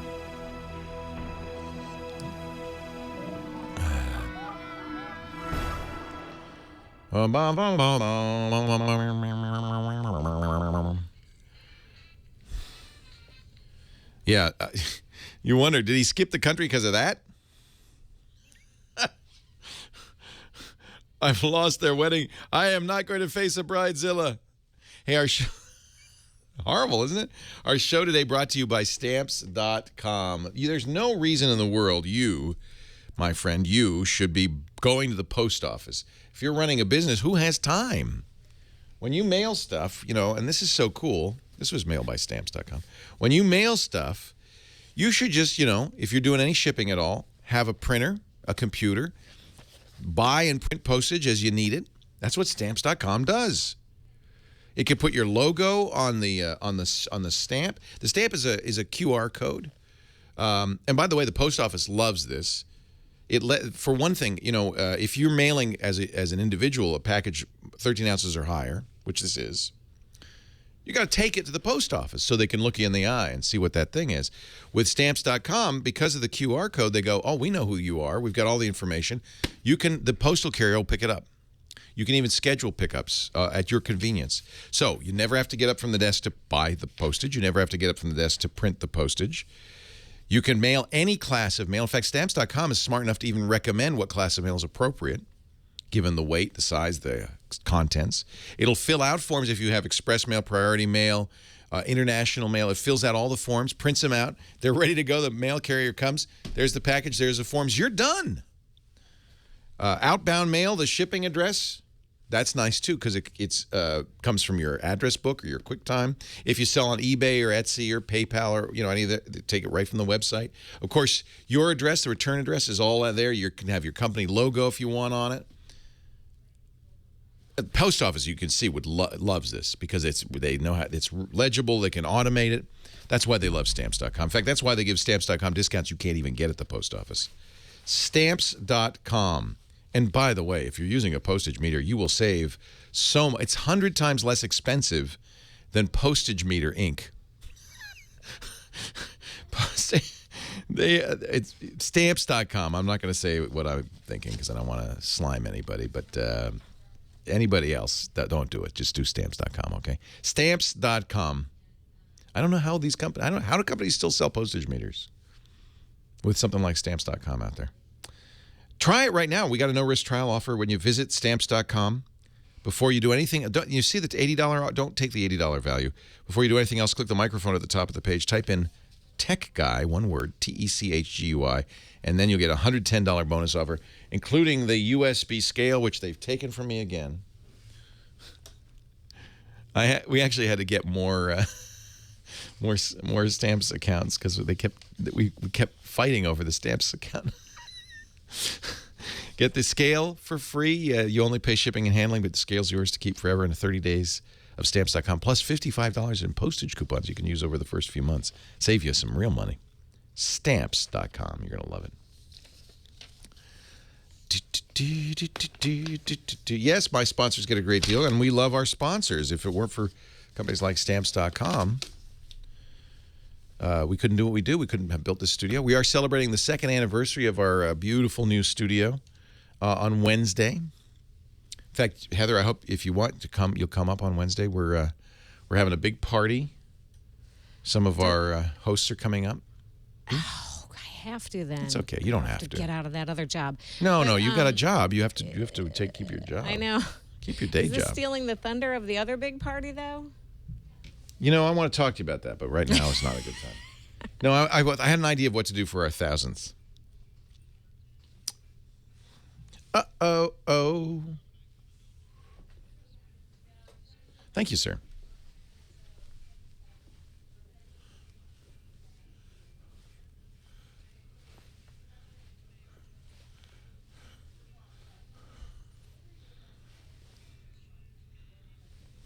I hate to interrupt the Beatles, but we do have a show to do here. Clang, clang, here comes Johnny Jet. He's the travel guy we love. Johnny Jet is here. Leo Laporte, the tech guy. Every week at this time, Johnny takes time off from his travels around the world to join us and talk about saving money, traveling better using technology. Hey, Johnny. How you doing, Leo? You're back home. I am, as you can tell. I'm back in L.A. Hallelujah. Yes. You have how long have you been on the road this last trip? Like weeks? 55 days. What? 2 months? Yes. The plants are all dead. No, I had someone watching after it. Wow. Well, 23 airlines, 10 countries. Holy cow. 6 states. And you thought it'd be a really great idea to be a travel writer. Are you thinking second thoughts now? No, I love it. I'm of the course. luckiest man alive. Best job in the world. I would do it in a heartbeat. In a heartbeat. But I might have to do one more flight now that you're having a party on Wednesday that I wasn't invited to. Oh, you're invited. Wait a minute. Lisa, we got to invite Johnny up for the party. Yeah, because come up. It's the 2nd anniversary. Well, you've never even seen our studio. We want you to come up and see it. Yeah, we'll get you up here if you want to come up. We're bringing people up for that. And then, the following Sunday is the 1000th Tech Guy episode. Oh, man. I don't know what we're going to do for that. I might have to spend a few days there. I was thinking of getting like famous people who listen to this show to congratulate us on 1,000 episodes. But then I realized there aren't any famous people who listen to the show. So maybe we'll just get people like you, Johnny. Johnny's famous in certain circles. Johnny is considered the guy if you need to know about travel. What do you want to talk about this week? So, last week we were talking about global entry, and we said we'd talk about it this week. Do you remember that? So I did prepare a bunch of stuff for that. Let's reiterate what this is. If you travel outside the U.S. a lot and you want to speed your re-entry, you can ahead of time arrange with the U.S. government to have special credentials that whiz you through customs. Here is a definition from Global Entry's site. So Global Entry is a U.S. Customs and Border Protection program that allows expedited clearance for pre-approved, low-risk travelers upon arrival in the United States. It's open to U.S. citizens, lawful permanent residents, Dutch citizens, South Korea citizens, Mexican nationals, and Canadian citizens and residents can enjoy it through Global Entry benefits through their Nexus program, which I'm a member of. That's a reciprocal program that makes it easier to get into Canada as well. So Global Entry, it costs $100. But if you have an American Express Platinum card or there's a couple other credit cards, Mercedes-Benz card, I think it is, they will refund your fee. But it's good for 5 years. So, even if you only travel once a year internationally, these lines sometimes at the airports, and it's really unfortunate that the U.S. I mean, I see these pictures online. Actually, this week on Twitter, people are posting at JFK. There are 2-3 hour long lines, and this is no way to welcome U.S. visitors or U.S. citizens back home. Yeah, it's terrible. Horrible. Yeah. I mean, we're supposed to be a first world country, and we can't get this right. We treat people coming into the U.S. as criminals. It's almost the presumption is you're a terrorist unless you can prove otherwise. It's a joke. Yeah. But this is one way to get around that joke, and it was the best thing I ever did. It took me a couple years to do it. I finally did it last year. I finally found time to do an interview. So what you have to do is you have to apply online. Yeah. You schedule an interview. You go down to the airport if you do global entry, and you meet with them. They actually have to have a physical eye-to-eye where they look you in the eye interview. Oh, big time. Yeah. No, and that's the right way to do it. But the way around it, by the way, if you want to save a little bit of money, yeah, and if you go to Canada, apply for the Nexus. They're very nice there, I hear. It's very nice. It's only $50. It's half the price, and it's still good for 5 years. And does it get you into the U.S.? You're into the U.S. as well. Only if I'm coming from Canada? Nope. Oh. So my wife applied for it, and now she has global entry as well. So once you have Nexus, you get global entry. That's because we're NAFTA signatories, and they have a kind of a joint agreement to do that. That's great. And there's also one from Mexico. There's the same NAFTA. for Mexico. Yep. And then yesterday, the TSA began offering the pre-check program to everyone. Before it was just for high flyers and certain people who were in global entry and Nexus. And What's the $85. pre-check program? So the pre-check actually, once you get global entry, you get a card, and on the back of the card is a number. And so what you do is you go into your American Airlines account, your United account. Or Delta, I've seen that. I've seen that. They ask for that number. You put that number in, and then when you show up to the security for domestic flights, they will say, okay, you've been pre-approved, so you can go through this other line at certain airports, by the way, and you don't have to take your jacket off, you don't have to take your shoes off, you don't have to take your laptop out, and you don't have to take your liquids out. And you can just I literally go through security in 30 seconds. Wow. And then when I land in Canada, I don't show my passport. I just scan my eyes. That's interesting. It uses retinal scan and biometrics, a retinal scan. This is the best travel technology there is. Yeah. And for the U.S., they take your fingerprints, and you don't have to fill out any forms. You don't have to fill out that form. You have to do it. You do it on the computer, and it takes you literally a minute, maybe a minute and a half. Now, the thing that stopped me, because when I went to Canada every month, I was going to do this, is that it was hard to make the appointment. You have to make an appointment at an airport to be pre-interviewed by security officials. And I also was a little nervous about that. I felt like I might start sweating and they'd think I was a bad guy. How hard was that? How hard was that interview? It's easy as can be, but I went down to the one, since you do the Nexus, I did the Nexus, so you had to go to one in Canada, and it's usually by the airport, or I did it by Niagara Falls. And I went in there. You have to meet 15 minutes with the U.S. one and 15 minutes with a Canadian agent, and they're pretty tough. Yeah, the U.S. one was tougher. Do they ask do they ask outright, "Are you a terrorist"? No, but they go, "Why have you been to so many countries? How come you travel so much?" Yeah, are you meeting with Al-Qaeda representatives? Yeah, they're like, why have you been to Israel? Why have you been to Abu Dhabi or UAE? Why have you been to Oman? Right. And, once I told them what I did for a living, they're like, oh, okay. I'm a travel writer. I would just say, I'm a disc jockey. And they'd say, you're never leaving the country again, let alone getting back in. And if you listen, you're going away. You go away at least once a year. I travel a lot. In fact, I just had to get more pages in my passport. Okay. So I actually had to send in my passport, and they said, well, you want 24 new pages or 48? I opted for 24. I only have a couple of years left. And you told me you have the American Express Platinum card. And I do. I could do this. It's free. Oh, Johnny Jet. Okay, so where do you go? What's the website? Okay, globalentry.gov. I'll tweet it out. I actually wrote a story on it, so I'll tweet the whole story. Good. But it's globalentry.gov. And, of course, if you just go to johnnyjet.com, all of this will be explicated for you in easy-to-understand English. Johnny Jet, the travel insider. What? Yes, plug time. It's right there on my website. Yes, what is it? This way we're having a ticket, 2 tickets on Hawaiian Air and 4 nights at the Grand Wailea contest. Wow. And how do I enter that contest? Just click it, and then there's a little box, and you got to subscribe to the newsletter, and if you follow me on Twitter or Facebook or Hawaiian or Grand Wailea, you get extra entries. At Johnny Jet on Twitter and johnnyjet.com, and he's on. You're on Google Plus now, and you're on Instagram finally, which is great. And Finally. putting up all those beautiful images. And now you need to get on Global Entry. And okay, that seems fair. Thank you, Johnny. JohnnyJet.com. All right, have a great. Enjoy being home for the first time in 55 days. Can you believe that? Well, I might have to come up to San Francisco now. Well, we'll let you know. Yeah, we'll get in touch. All right. All right. Thank you, Johnny. Take care. Take care. JohnnyJet.com, at JohnnyJet. I love it. It makes me want to travel every time I talk to Johnny, except 55 days on the road. Wow. 88888, Ask Leo's the number. Yeah, I had to FedEx my passport, and I ran out of pages. And I'm going to be going to 7 countries in the next 6 months, so I need pages. I hope that'll make it. HBO asked Google to take down infringing VLC media player. Oh, boy. Let me look at that. Criminy. That's somebody unclear on the concept of search engine.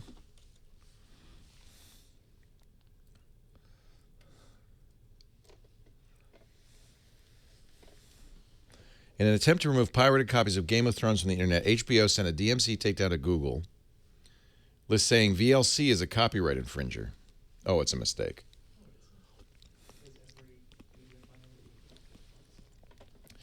What? During the past month, copyright holders asked Google to remove 14,855,269 URLs. Oh, this is such a broken system. Unbelievable.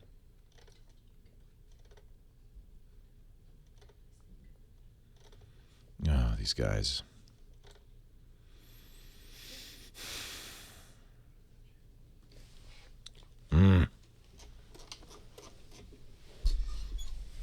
What are you guys whispering about? My mom was like, "Oh, why don't you go touch the?" I thought you told him you could touch the laptop. Yeah, you can get it. I told you. Pick it up. Turn it on. He makes stuff all the time. Do you? Oh my word. I would love to hear your opinion of this as a maker. Okay. On both ends, because he. So I've disassembled many a laptop. And, oh yeah, that's. Heavy, huh? Yeah, it's not exactly portable anymore. But look at the brass and the metal. Isn't it nice with the brass? And he did cutouts for all of the vents and. Yes, Yeah, he can't wait does to all see that. the violin. Now look on the back though. Look at the on the see. There's paint. I thought that was a little cheesy. A little bit. You could have gone with like a brass He should have cleaned it up. or something. Yeah. Oh, you mean not the hinge? You mean Not the hinge. You see, there's paint on the edge. Yeah. White paint. That just needs a little bit of buffing. Yeah. A finish. Yeah. Again, It's like he didn't finish it. a little bit. And then you see there's a missing spring on one of the. What? 2 years? Yeah. That seems a little. Yeah. Kind of. A little preoccupied. But the work that he did do. The work he did is gorgeous. It really is. And, the leaded stained glass that fits. I mean, it's very impressive what he did. And if I had put that much craftsmanship into it, I would have wanted to have it be perfect, right? Oh, totally. Yeah. So it's a little odd. No, I've seen a lot of steampunk stuff that's like. Yeah, yeah. He put a lot of effort into it. Oh, totally. Can't knock it for that. Yeah, no.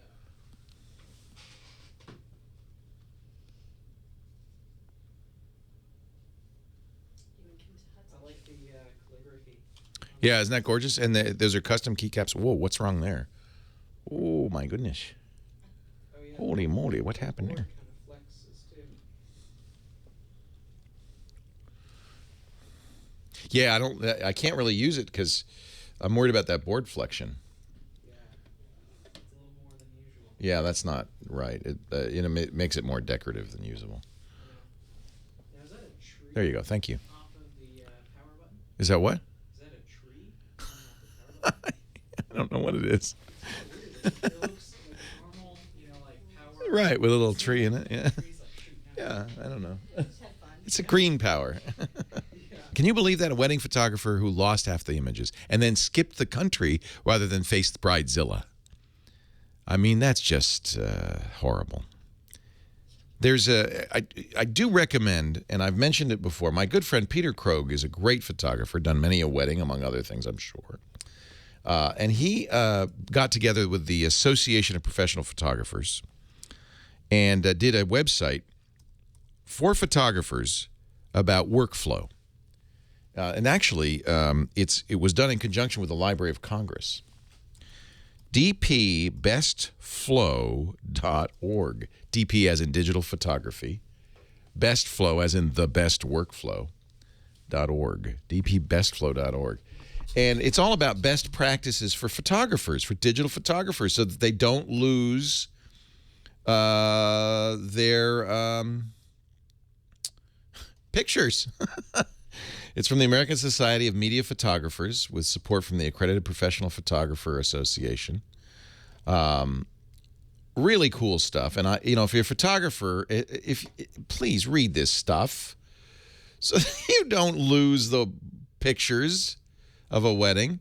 But everybody can get a little bit out of this, including in the best practices section, the backup section. Do read that. How to back up, what backup is, primary versus backups, the 3-2-1 rule, which I talk about all the time. You really ought, if you're a professional photographer selling images, nobody's going to stage the wedding again. You really ought to read this stuff and understand all the risks and the ways to mitigate those risks.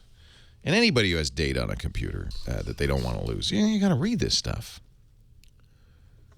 You got to read this. dpbestflow.org. It's a really good site. We'll put a link in the show notes. TechGuyLabs.com. Randy, Richmond, Virginia. Leo Laporte, the tech guy. Hi, Randy. Hi, Leo. Thanks for taking my call. Thanks for calling. I listen to almost all your shows on podcast, and I usually listen in the car. Thank you. So my car dock is really important to me. I haven't heard you discuss this feature before. Currently, I'm using a Droid 3, which is almost perfect, and it routes all the phone audio into my car speakers, including phone calls. The screen's a little small, so because you like them, I got a Galaxy S4 and a car dock and put it in, and it notes in there that it will not pass telephone audio into the speakers. Huh. So I called the iBolt, the manufacturer of the car dock, and they said the HTC One is the same way. So I was wondering if anybody knows, is there a big screen phone that will pass all the audio without Bluetooth? Through the USB port. It's through a USB and an aux jack. Yeah, that's interesting that they've taken those features out. I think it's because most people, I do this certainly, use the Bluetooth. My cars aren't new enough to have Bluetooth. Right. It's nice to have that hardware too. It's probably more reliable. Boy, that's interesting. I don't know what the technology would be. The name of the technology would be that you'd look for. Mm-hmm. That's the key. If we could figure out what that name is, the ability to have hardware connection, do the Bluetooth, or the equivalent of a Bluetooth handset. In other words, the audio from the phone. Is the phone the microphone on this? There's not a microphone in the dock. In other words, when you speak, you're speaking into the phone. Yes. Huh. Yeah, I'm actually not familiar with this technology. So the dock is a USB dock, connects via the USB cable, right? It actually connects via aux. It's a USB cable for the charger. So the audio out is just through the headphone jack. It goes through one wire that's embedded into the car dock. You just drop the phone in the car dock, and that one wire splits, and one wire. Does the audio jack on the phone, is that used at all? No. So, well, then it must be all coming through the USB port. I can't. I don't understand any other way that it could get the audio from the phone. The output of the wire has two outputs. One goes into the USB for a charger, and the other one goes into the aux plug. Yeah, on the audio system. I understand that.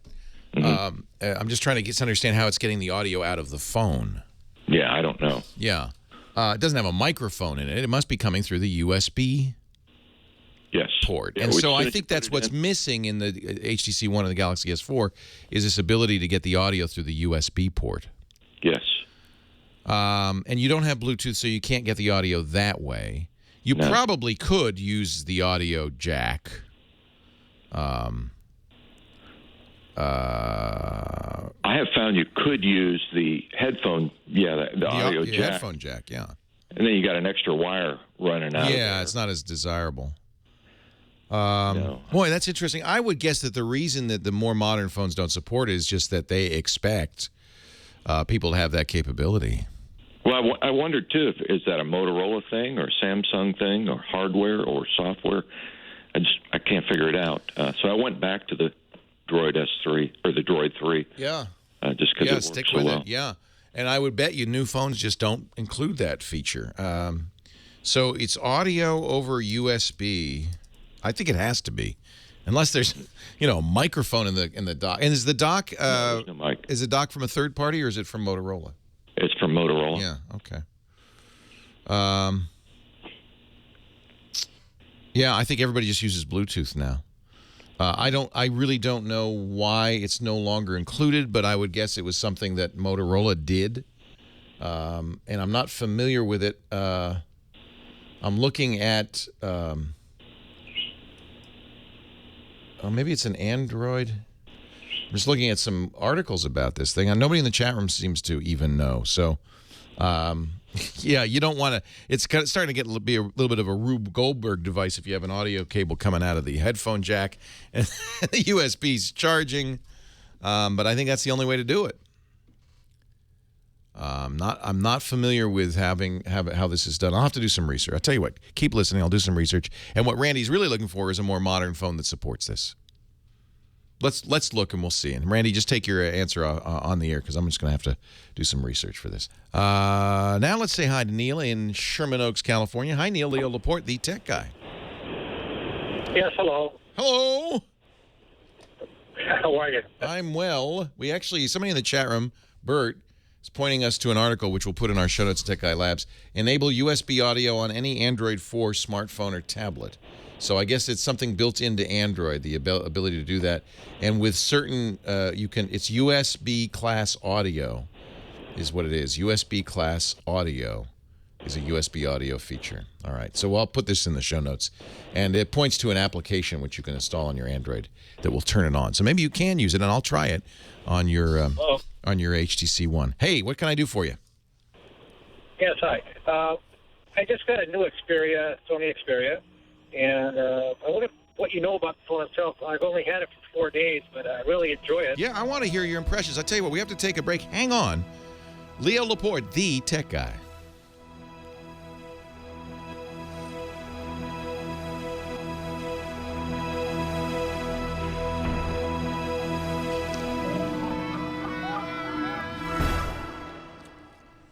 Now let's see this Motorola Droid Multimedia. This is an interesting thing. I've seen this dock before. This is not the car dock. But let's see if they describe in the technical details. No, they don't describe a thing. Power up with some pizzazz is all it says. That's not very helpful. That's not even a car dock. So it sounds like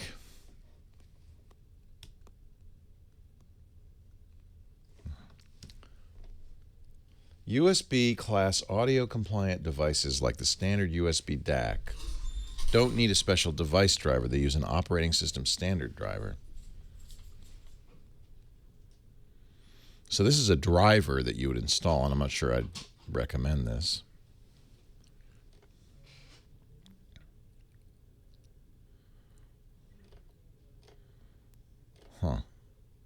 And then you could use a DAC like the FIO, which I use, to take the USB digital audio out of the phone. So I could try this and see if it works.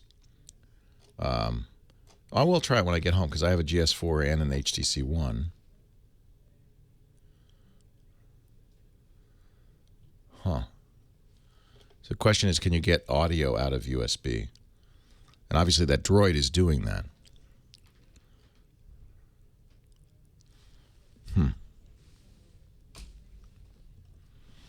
You have a Galaxy S4 with the iBolt dock the caller has. You need the S4 cable from the iBolt. Okay. So you need the right cable, and then it's a splitter, which is probably what he's doing.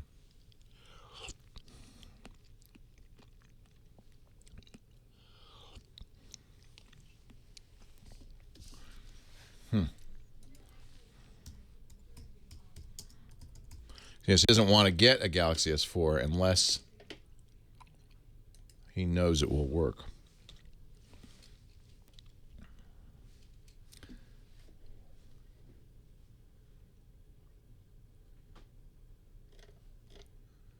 Huh. The iBolt dock and drive. All right. Okay.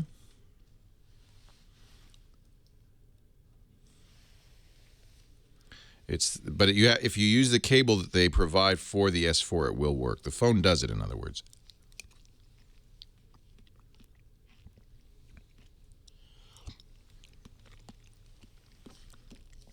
Dr. Mom says it will work. She uses it with an S4.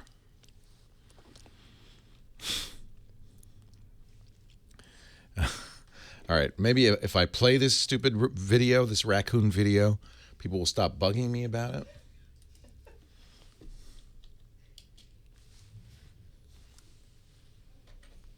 He's going to be on the show on Sunday. At 1 a.m., I heard my dog, let's go back, Toaster crying and yelping in pain. I discovered a raccoon attacking him. I do not want to encourage animal violence, but I wanted to get the wild animal. Raccoons could be rabid, by the way, which is a big issue. Oh, my goodness. Kevin, why did you pull out a camera? Oh, maybe this is security. Kevin, don't recommend. Oh, my God. Okay, I can understand doing that. Don't. If the raccoon had been rabid, this must be his security cameras. Looks like his eyeball flew out. Kevin's a bold man. Okay, we've now watched the video. Stop putting it in the chat room. Is that Kevin Dublin? No, it's not Kevin. It's not Art. It's Kevin Rose, who's going to be on Twit on Sunday. Oh. So we'll play it again on Sunday. He posted it. I wouldn't have posted this personally because he's asking for trouble. But here's from PETA. Yeah, well, also, it's not a good idea if your dog and a raccoon get in a fight, the raccoon could be rabid. And if the raccoon bites you, you are sorry. You're going to be very sorry. Yeah. I think you're in trouble anyway. Just they're like, ugh, gross and filthy and scratchy. And well, Kevin wasn't thinking, but he was reacting. He was reacting with his gut.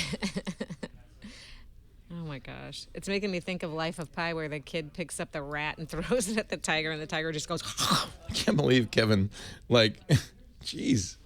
It's not good whatever happened to that raccoon. It looks like his eyeball popped out.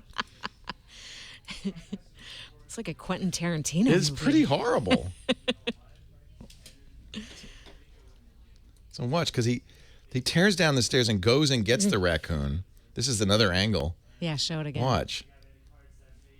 Oh, I'm not showing it. Okay, I'm not sure I should show it. If you have children at home. God. Yeah, right. I don't know why he posted the video. The raccoon got a disease from Kevin. Yeah, maybe. So Toaster's really getting eaten alive. I probably would have done the same thing. I wouldn't have posted the video on the internet, though. Wow. And then he goes charging down to get him. It looks like a stuffed animal when he throws it. I guess that's Toaster fur going in the air. Watch this. That is a mess. Raccoon ninja. Oh. Not a fan of raccoons, but they're kind of scary. Wow. Let's see the comments.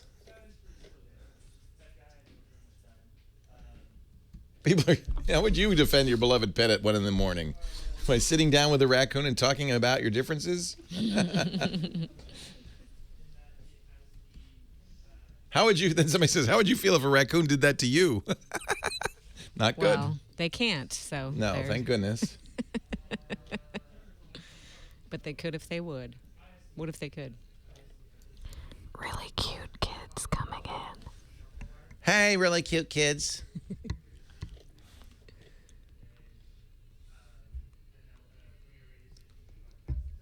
How do you know the dog wasn't attacking the raccoon? Hey, that's true.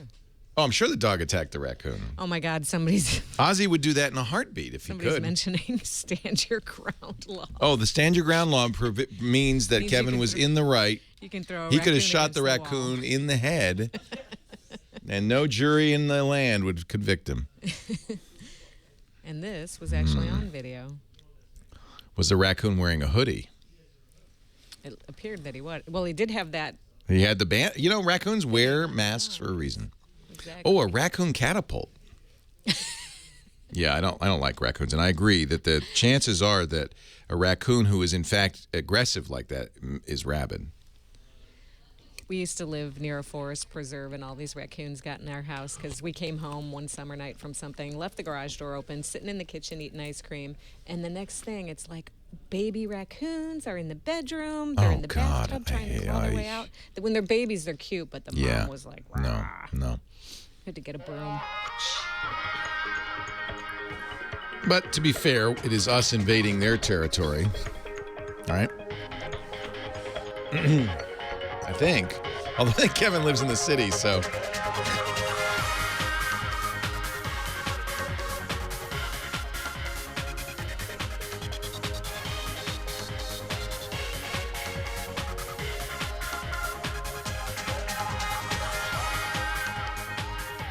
Leo Laporte, the tech guy.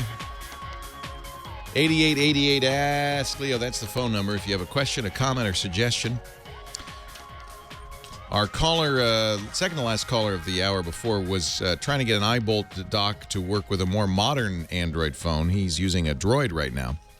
And he says that he's heard the Galaxy S4 and HTC One, the two most hotly sought-after Android phones right now, don't work with the audio on the iBolt dock, and apparently they do. It's really a software issue, a driver issue. Our own Dr. Mom in the chat room uses a Galaxy S4 with that dock and says it works fine. So it's really I guess a device driver issue. These things are like computers now, aren't they? They are computers for every intent and purpose. And Neil has a very nice one. He has a Sony Xperia. Hi, Neil. Thanks for your patience. Oh, that's all right. So which Xperia do you have?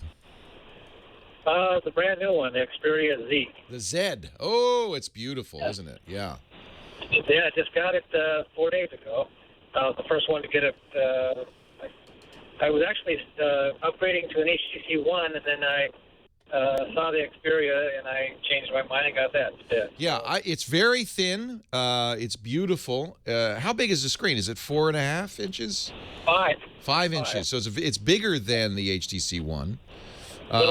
In screen size. Now, one thing I've heard, and I don't have it. I've been thinking of getting one, so I'm actually thrilled you called. One thing I've heard people complain about is the Sony software on there. Do you feel like it's a good Android experience? Yeah, actually I do. It is very fast, and the camera is unbelievable. It's like HD. It's so crisp and clear. Yeah. What was your phone? What was your phone prior to this? Well, I've used everything, but I was using PH forever, BlackBerry. But the last phone I used that I traded in for this was an LG 9, Optima 9, which was great. It's just small. Also, yeah, also a very nice phone. Well, I think that Sony doesn't get as much attention as it should for this phone. I think a lot of people are like you singing its praises. So I'm going to have to go out and get one. I haven't tried it. Well, I mean, I'm still learning. I still have to do my settings, which I haven't figured out how to do the part yet. Right now things are running all the time, and it's using the battery very fast. But that's my fault because I haven't done the power saving settings and all that I'm Right. supposed to do. And this is, you know, the universal experience now with Android phones is you've really got to tweak them to make sure you get decent power. Does this have a, I take it does not have a removable battery? No, it does not. The battery is right inside. Yeah. And it is waterproof as they advertise, and it's scratch resistant. That's what I'm intrigued by because I'd like to take this swimming with me. Maybe that's not such a good idea. Yeah, quad-core processor, 2 gigs of RAM, 5-inch screen. Yeah, very impressive. We'll have to add that to our list of the top Android phones right now. It is running the latest version of Android as well, 4.2. So it has wonderful sound also. yeah. Now, that's one thing I like about the HTC One with its front-facing speakers and the Beats sound. The sound is excellent on this. But you'd figure Sony would have decent sound. They, in fact, make, as far as I know, they make the sensors, the camera sensors for the iPhone and probably for most of these other phones as well. So no surprise that they have a good camera in this. 13 megapixels. Well, overall, I'm happy with it so far. So I just wondered what you thought about it. So, and I can say stamps.com is a good thing also because for your recommendation, we've done that. We've gotten rid of I won't name the company, but their machine. Awesome. Yeah, the postage meter is terrible. Hey, thank you for the recommendation, Neil. I kick myself because I really feel like I had to try this. And then there's one other kind of phone that is also very also random. If you get one of these, then you're really going to be one of the people in the kind of in the know. It's from a company called Oppo, which we've recommended as a Blu-ray manufacturer, OPPO, and they have a phone called the Find 5. It's 5 inches also. 1080p. It is gorgeous looking, 13 megapixel camera. It seems to have specs very similar, in fact, to the Sony Xperia Z. $500, I'm sorry, for the 16 gig in white. $569 for the 32 gig in black. I might have to pick one of these up just to complete my set. Same camera, probably same screen. It looks a lot like the Xperia Z, actually. I do like removable batteries, but you know, I talk about this sometimes. I carry around extra Samsung batteries for my Galaxy S4. I have a bunch of them, so if I go out, you know, and I'm not anywhere I can plug in, I can go a couple of days without plugging in. And a number of people say, well, you don't need to do that with most phones. You can just carry those portable battery packs around, which I have a plenitude of as well, and just charge the phone as you go. We live in exciting times. This is a very good time to be interested in smartphones. This is where all the interesting stuff is happening. It's not happening in the PC world, is it? And you might say that the tablet world, but I'm wondering. I notice interest in the iPad waning. Everybody who wanted one has one, and Apple hasn't released a new one in a while. We just saw that Microsoft, they released their quarterly results, and they said we're going to take a $900 million loss on the Surface RT, our tablet. That's a big admission. So quickly too, just less than a year into the life cycle of the Surface RT. It came out, in September or October. Almost $1 billion loss. They're just writing it down. Makes you wonder what the future of Windows RT is. I think I've said the right thing. We've had callers in the last couple of weeks call and say, should I get an RT? And I'm almost always, especially now that they've dropped the price to $350. That's, by the way, why they're taking the loss. It's actually below cost. And I'm still I generally say, don't get it. Even at $350, yeah, it comes with Microsoft Office. That might make it a good deal, but it feels to me like a dead end, especially now that Microsoft's saying, yeah, we're going to take a loss on this thing. They're writing it off. 8888 to Ask Leo. That's the phone number if you have a question, a comment, a suggestion on any of the topics we cover on the show. Our website is techguylabs.com. That's where you can go to get answers to the questions that you've heard on the show or links to places I've mentioned. You can also add your own comments. I know some of you, a lot of you perhaps, sit there yelling at me. No, Leo, there's a better way. Well, you don't have to suffer and frustration. You can actually go to techguylabs.com. We put the questions up as we go. Actually, it'll be a little late today because James DeRuvo is at Comic-Con in San Diego. He's dressed up as a Furby. I don't know. He's they do that though. They go to Comic-Con and they dress up in the costume of their favorite character, right? What would you be, Heather, if you were going to a Comic-Con? What would you dress up as? Wonder Woman, perhaps? Oh, she's great. Yeah, I'll do that. She's pretty good. Wonder Woman. With cuffs. I don't know what James dressed up as. We'll have to ask him. But anyway, so our show notes will be a little late today, but we will get them up very quickly. And what we do after the fact is we add audio and video from the show. So if you missed the show, it's all there, techguylabs.com. And it's divided up by question and answer. So you can go directly to a question, listen to or watch the question, my answer, and then add your own comments to that. So if you've got a better idea, please get on over there. techguylabs.com. I'll also give you a link to the other place people yell at me, the chat room. These are the kids in the back of the class who are just wiseacres. The wiseacre, you Weisenheimers, you knock it off back there. 8888 Ask Leo, techguylabs.com. Give us a ring, give us a jingle, visit the website, and I'll get back to the phones, take more of your calls right after these important words. I am Leo Laporte, the Tech Guy.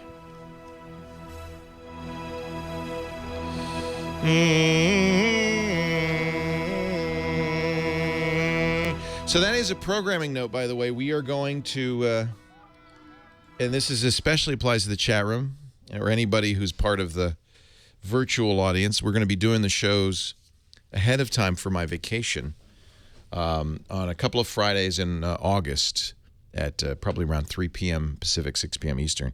And since we won't be on the radio, we'll be asking people to call in. So the chat room will be kind of the interface. We can take this phone number will be the same, 8888 Ask Leo, but we'll solicit calls from you chatters. So this is going to be an opportunity for those of you in the chat room or those of you listening to the stream or watching the podcast to get in and not have to compete against the nationwide radio audience. It'll probably, I'm guessing it's going to be, we're still working out the dates, but August 9th, August 16th, and August 30th. Maybe the 16th and the 30th, maybe not the 9th. And then, I think August 9th, 16th, and 30th, in all likelihood. And we'll be doing 2 shows, so we'll be 4 hours from 3 to 7 p.m. Pacific. And you know what I'm going to use to get the files to the radio station? Sharefile, of course. How many of you said Sharefile? Those of you who listen a lot know I'm a big Sharefile fan. It's from Citrix. Love Citrix. They knew that in business, and this is what they do. They do software to support business. That sharing files is really an issue and you've heard me say it. You cannot send attachments. That's just insecure. There's bounce backs, and there's this whole issue of viruses. You really want to train employees. You want to train staff not to open email attachments. So sending files in business via attachments is the wrong way to do it. Sharefile is awesome. You have the Sharefile Sync program, which will automatically synchronize your Sharefile folders to the cloud, so you always have access to them. Let me just show you mine here. And so I have the 2 Sharefile folders. You see I have KFI and I have Premiere. So I share stuff with the radio station KFI and with the Premiere network in general. Anything I put in these folders is automatically synchronized. And what I also can do is I can go to my Sharefile account and I can say, share this file. I can do it on my smartphone, my tablet, my desktop. And what you do is instead, it looks like email. You can even have it send an email. But what they're getting instead is a secure link, which is awesome. That secure link means that I can keep track of who opens it. I can control who opens it for how long. They have a customization for pretty much every business, so that's a nice thing too. And if you're a medical business, for instance, sharing patient records, it is fully HIPAA compliant with regulations in almost every industry. Why don't you try it free for 30 days? Visit sharefile.com. Click the button at the top of the page that says radio listeners. Click here. It's a microphone up there. Use our offer code TechGuy. Big fan. Use it all the time, and I recommend you use it too. Sharefile. Sharefile.com. We can watch the little movie on the Sharefile site.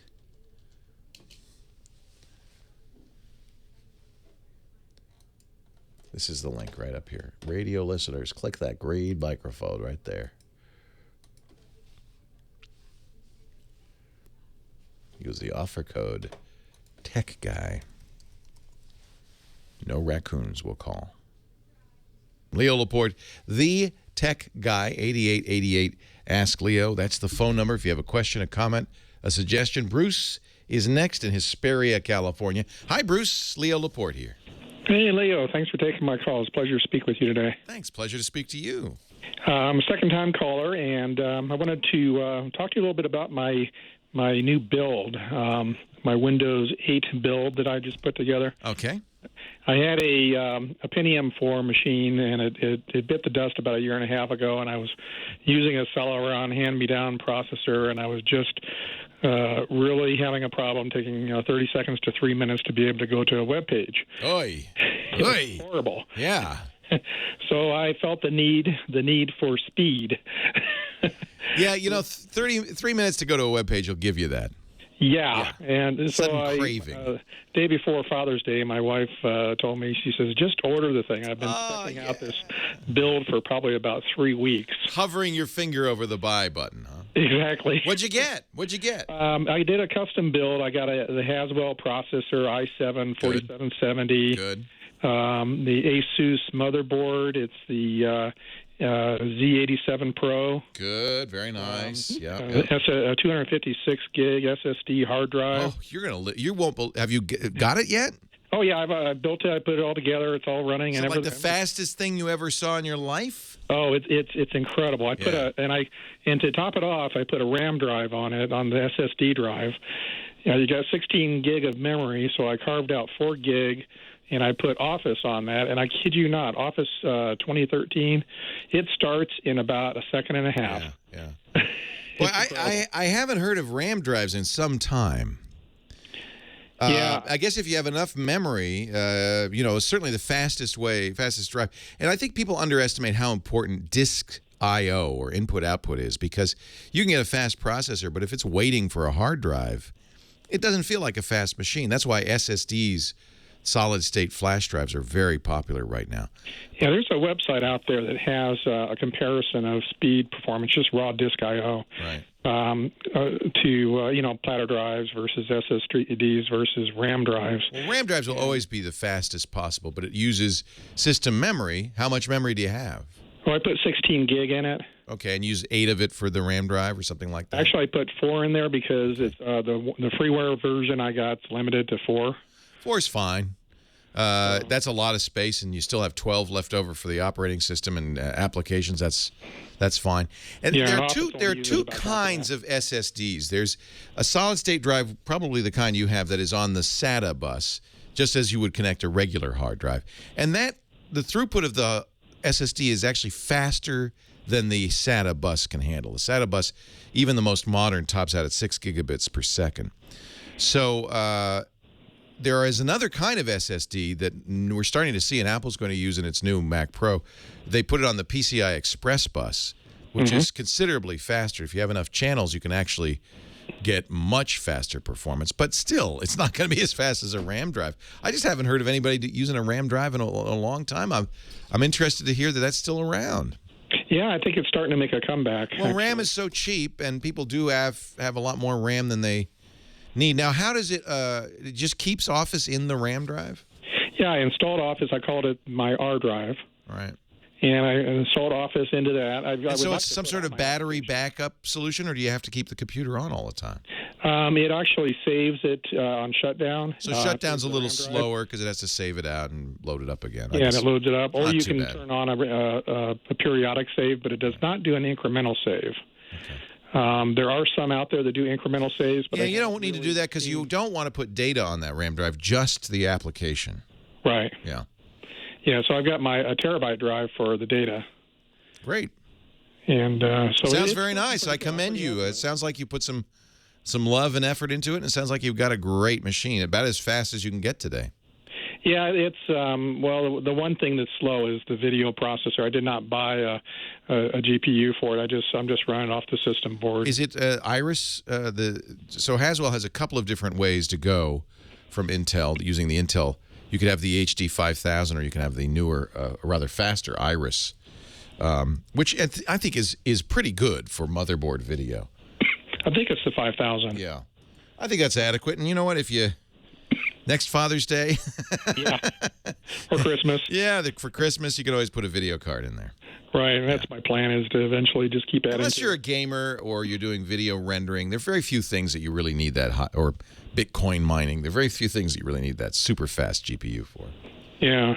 The only issues I have with this is that I haven't been able to get my Logitech webcam to work. And I put 2 Blu-ray players in there, a burner and a player, and I'm looking for some software to drive those things. I don't know. So they don't have Windows 8 drivers on your camera?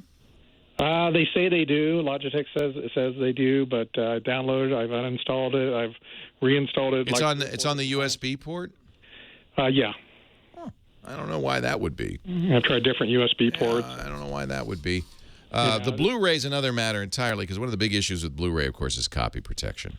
Right. And it's one of the reasons Steve Jobs called Blu-ray a bag of hurt, and Apple has never offered Blu-ray on its Apple hardware, because you have to then implement DRM, digital rights management, because the movie companies won't let you do it otherwise. Well, as a matter of fact, I downloaded a Blu-ray player software program, and it actually told me I couldn't play one of my Blu-ray discs because of that very reason. Yeah. So it has to be supported throughout the system. I'm sure Windows 8 does support it, but it may be non-trivial getting it working with the third-party drives. I'm not sure. I don't think it liked the DVI connection to the monitor. I think that's probably it. So one of the requirements is you have HDCP support across all of the devices: the playback device, the screen, even the cable. Right. And so if everything is in HD and DVI is not HDCP compliant, you need to get an HDMI connection. Yeah, so I thought I'd maybe go that route eventually. Sure, when you get the video card, it'll be easy. Exactly. Another excuse to get the better video card. You got it. Hey, it sounds good to me. Sounds like you're doing a great job. I'm not sure what the Logitech issue is. That should not be the case. Maybe there's, I don't know. Maybe it's the USB, and I don't know. It doesn't make any sense. Maybe somebody in the chat room will have a suggestion, or put it on the show notes. I'll keep my ear to the ground for you. But that's fun. Now I want to just say I don't recommend building your own computer. You do not save money. What you get is what Bruce got, which was the ability to make it just exactly what he wanted in every respect. But you're already seeing one of the drawbacks is not all the hardware necessarily will work, and who you're going to call. If it were a Dell system with the same specs and the Logitech camera didn't work, you'd just say, hey, Dell, and they'd have to fix it. If it's you've got to fix it. And so I'm not sure why. Same thing with integrating Blu-ray. In fact, if you want a Blu-ray player, I'd strongly recommend buying a system. Leo Laporte, the tech guy.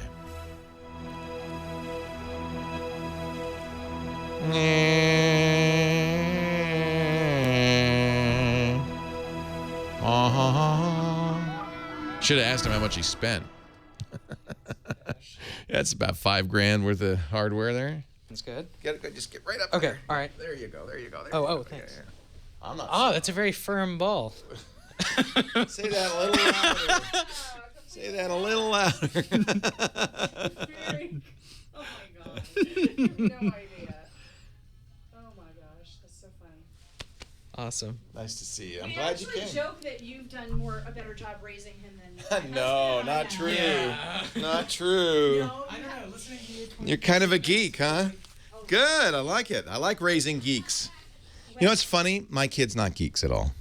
No interest. And we aren't either, but Right. I think the idea is you're very respectful and you create an environment where you're respectful to people who call in who don't know anything. Even if they're just such losers. Completely. Because he'd be No. so insulting at times, that teenager, like, I know everything. And I'm like, you need to speak to people like Leo speaks to. Oh. I've said that Well, you you You should hear me. Ask Lisa how I speak to my mom when she's having technical issues.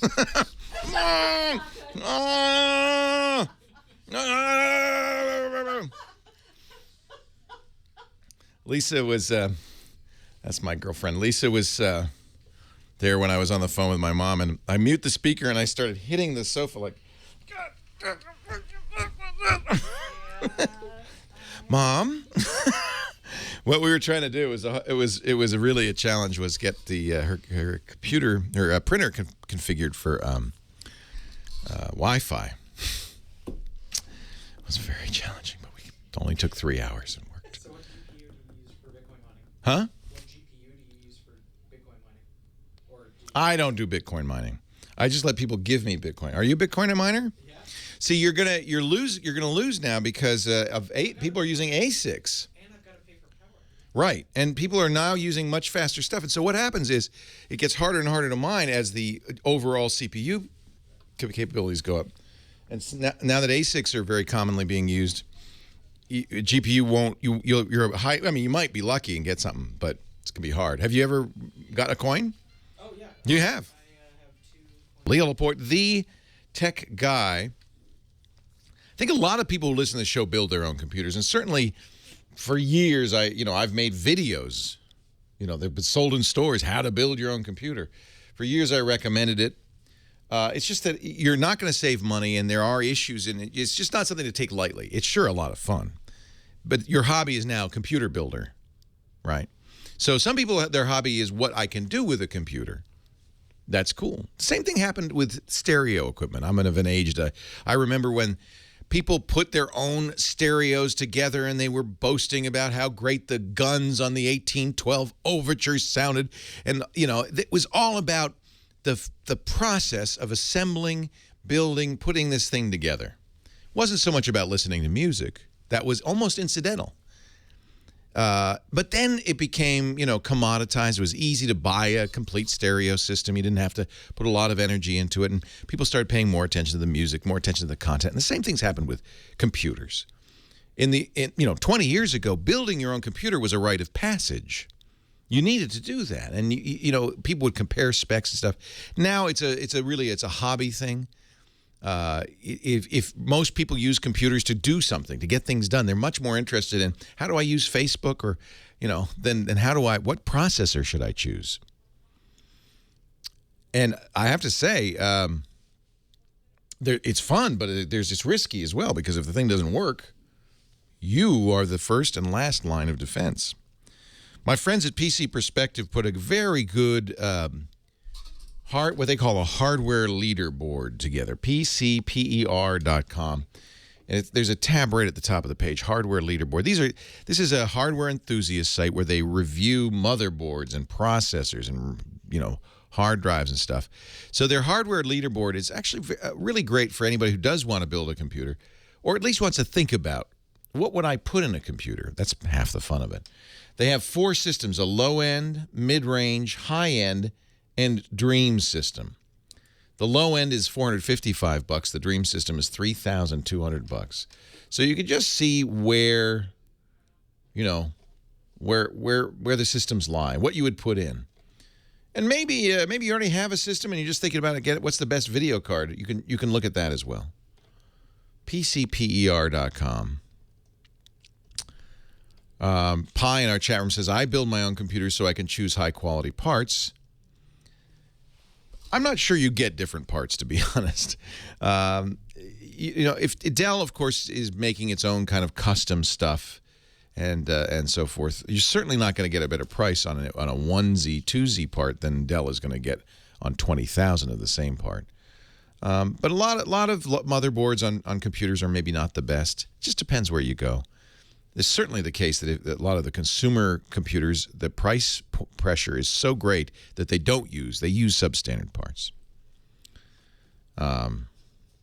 So maybe the time is coming as the quality of computers drops, as prices drop. Maybe the time is coming to go back to building our own. I don't know. That's possible. I think I probably would build my own if I were gonna get a new PC today. The problem is I buy laptops. You can't build your own laptop. You really can't. You did? You built your own laptop? No. It's not worth it, believe me. That I would not recommend. Christy in Irvine, California. You're next. Hi, Christy. Leo Laporte, the tech guy. Hi, Leo. Hi, Christy. What can I do for you? Well, you're kind of going in the right direction as far as my questions anyway, but Good. I'm in the market for a new laptop. My computer is, I think, about 7 years old, maybe 6.5 or so, and I have a Pentium, probably 4, maybe 5 processor, Vista operating system. Good time to get a new computer. Yeah. Yeah. So I kind of don't know. I haven't looked at anything, and I kind of don't know exactly what I should be looking at other than probably an i7. And I know it's going to be Windows 8, which I'm not familiar with really at all. Here's the interesting thing. Our last caller did put, all high-end components in. I didn't ask him what he's doing. He may well have overbought. Most people don't need, for instance, an i7. Okay. An i5 for 90% of computing is just fine. The i7, the big difference between the i7 and the i5, these are the Intel current Intel chips, is hyper-threading, the ability to do more things at once, and there's more cache in the i7. It's not a huge difference. You would be better taking that money and putting it into a bigger screen or a second screen, or things that would be more usable for you. But again, it all comes down to what do you do? I mean, are you talking about video editing? Then you need an i7. Okay. What are you doing? Well, currently I'm just daily user, online. I use Microsoft Office. Okay. I'm kind of in the health industry, and I'm wanting to set up my own website in the somewhat not too distant future. Is there any specialized software that you use in your business, or is it all just kind of, Office and things like that? Currently, I just use Office, and I'm actually just kind of breaking into this direction. So i5 is fine for you then. Okay. No reason to spend more money in that. In fact, are you going to get a desktop or a laptop, Christy? A laptop. Okay. One thing you might consider is to take some of the money that you would have spent on a higher processor and get a external screen that you can dock when you get home with your laptop, so that you have a large screen. The improvement in productivity with a large screen is immense. Okay. Just that's the kind of thinking I'm saying that as an example of the kind of thinking you should be doing. You've got a certain amount of money you're going to spend it in an area that will benefit you. Spending it on an i7 is not. Now, if it's a laptop, definitely you want the 4th generation Intel processor, because the battery life is about 50% better on that. Now, how do I tell that it's 4th generation? It'll say, it'll be part of the spec. It's what we call the Haswell chips. They just came out in June, so it'll be a newer model. You won't find it at a Costco or a Sam's Club. The box stores sell older models that the companies are trying to move. Okay. So a laptop, okay, that's good. I would recommend a solid-state drive, for instance. That's where you'd be better off spending the money than an i7. That's a solid-state drive is a drive that doesn't spin. It's no moving parts. It's just like the flash memory in your camera, but it is immensely faster. Okay, and will it also state that in the specs? It will. It will. So you're looking for 4th generation Intel processor. You're looking for SSD, solid-state drive. Now, one thing you'll note on solid-state drives, they tend to be smaller. You'll be able to get a terabyte or 2 terabyte spinning drive, but you'll be down to a 256 gig solid-state drive. But for what you're doing, you don't need a huge amount of storage. Okay. 256 gigs is an awful lot. I would get 8 gigs of RAM. Okay. A lot of these systems, especially at the box stores, are 4 gigabytes of RAM. I think 8 gigabytes is better for you. Okay. In other words, this is where I'd spend the money, not on the i7. Let's see. I think you should consider portability. You said Windows 8. Strongly recommend that you get a touch screen. Okay. Windows 8 really likes a touch screen. So you think Windows 8 is going to be hanging around? Oh yeah, yeah. I mean, you're stuck with it. Okay. You could get a Windows 7 machine, but that's just silly at this point to buy a 5-year-old operating system. You should get the new operating system. There are issues in usability, but you'll get used to them. Microsoft's going to fix many of them with version 8.1, which will be a free upgrade in a month or two. Yeah, you want Windows 8 and you want touch. Leo Laporte, the tech guy.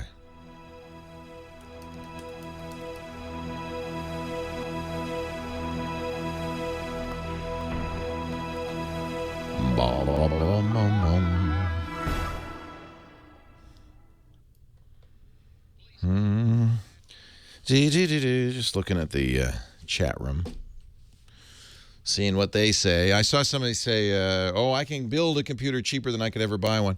I don't think so, but and there's the much larger issue of what if a component doesn't work, or what if the system doesn't work and you don't know which component's broken. Well, if you're the kind of person to say that's half the fun, then you should be building a computer. And what I was saying is you're a hobbyist who enjoys building computers. But that's not the recommendation for anybody but that kind of person. You'd be nuts to do it if you don't think that's fun, because you're going to be doing it.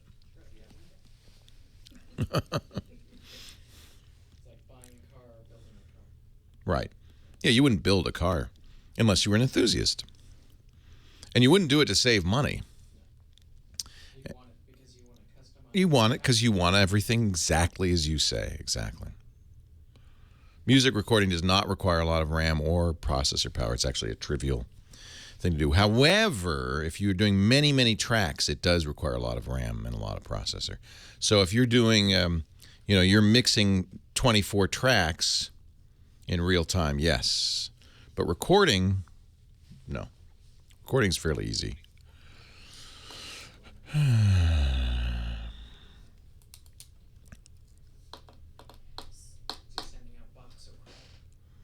I am. We always are sending out boxes of crap. Oh, look who's here.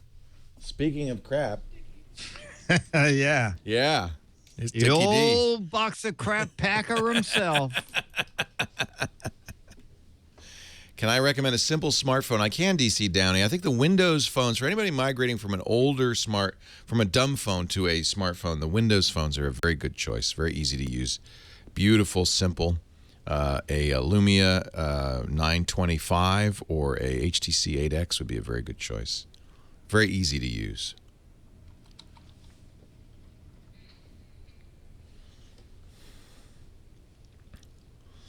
Yeah, for video editing systems, we're at a crossroads here because Apple, well, we don't know yet, but we suspect that the Apple Mac Pro is going to be hideously expensive and underpowered.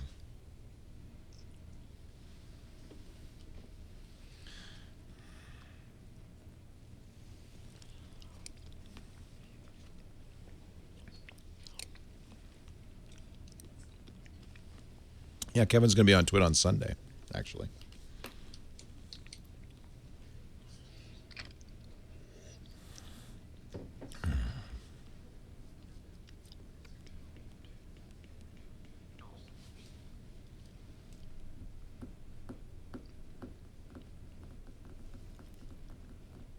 Yeah, so when we build those, they'll be high-end processors, maybe even Xeons, because we do a lot of rendering. Oh, we'll wait and see what the Pro is. But I've already asked all my editors, do you mind moving to Adobe Premiere? Do you mind moving to Windows?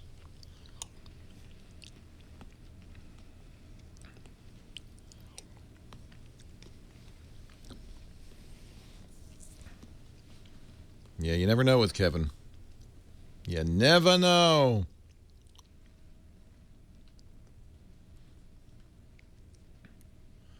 Ba-dum, ba-dum. Da-ba-bum-ba-dum.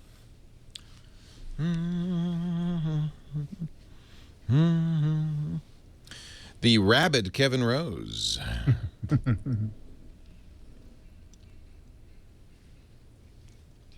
Thank you.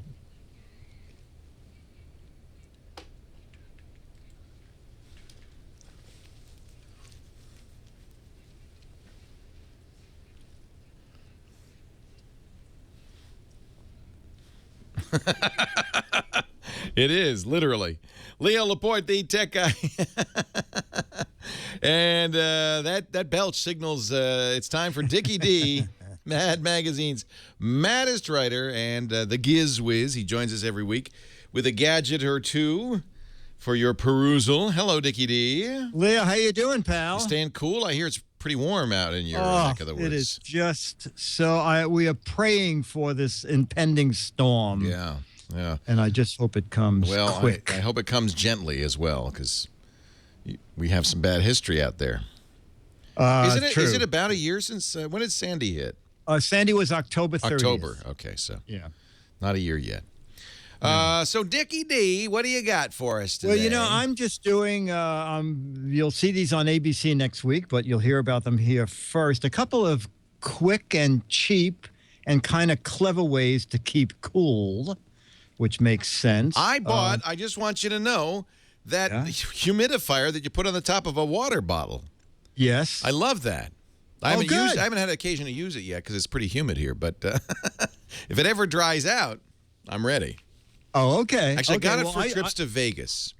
Yeah, exactly. Because it's so dry in the desert. Exactly. And this would be good for Vegas. I bought it on Amazon for $10. It's from a company called O2 Cool. O2 Cool. They make those spray bottles with the little fans on them that you see everybody carrying around. Well, they have a water bottle they call Sip and Mist. So sip. Do those two things really go together? Yes, Leo. It's a clever idea. Sounds like a spit take.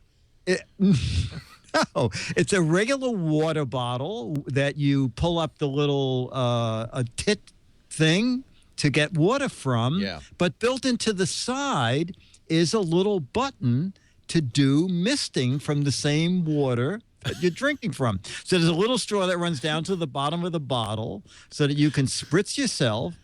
And they should have called it drink and spritz. Drink I and think. spit, yeah. So Exactly. I'll demonstrate. What we need something that you could surprise me with. Okay. Hey, did you see my wife last night? Oh, she went out with Ozzy to the. That's a drink and spit. That's a drink and spit. Probably should not have done that so close to the studio equipment, however. Yeah, that's why I'm not demonstrating Sip and Mist on my computer. So Sip and Mist on Amazon is $10. Yeah. And then another clever idea is Citrus Zinger. And they're at zinganything.com. So Citrus Zinger, another water bottle with a difference. You unscrew the bottom, and there's a little thing down at the bottom that you can squeeze. Why is it everything you do sounds filthy? You unscrew the bottom, and there's a little thing down there. What are you talking about? Well, there it is. Yeah, I'm looking at it on the website, zinganything.com.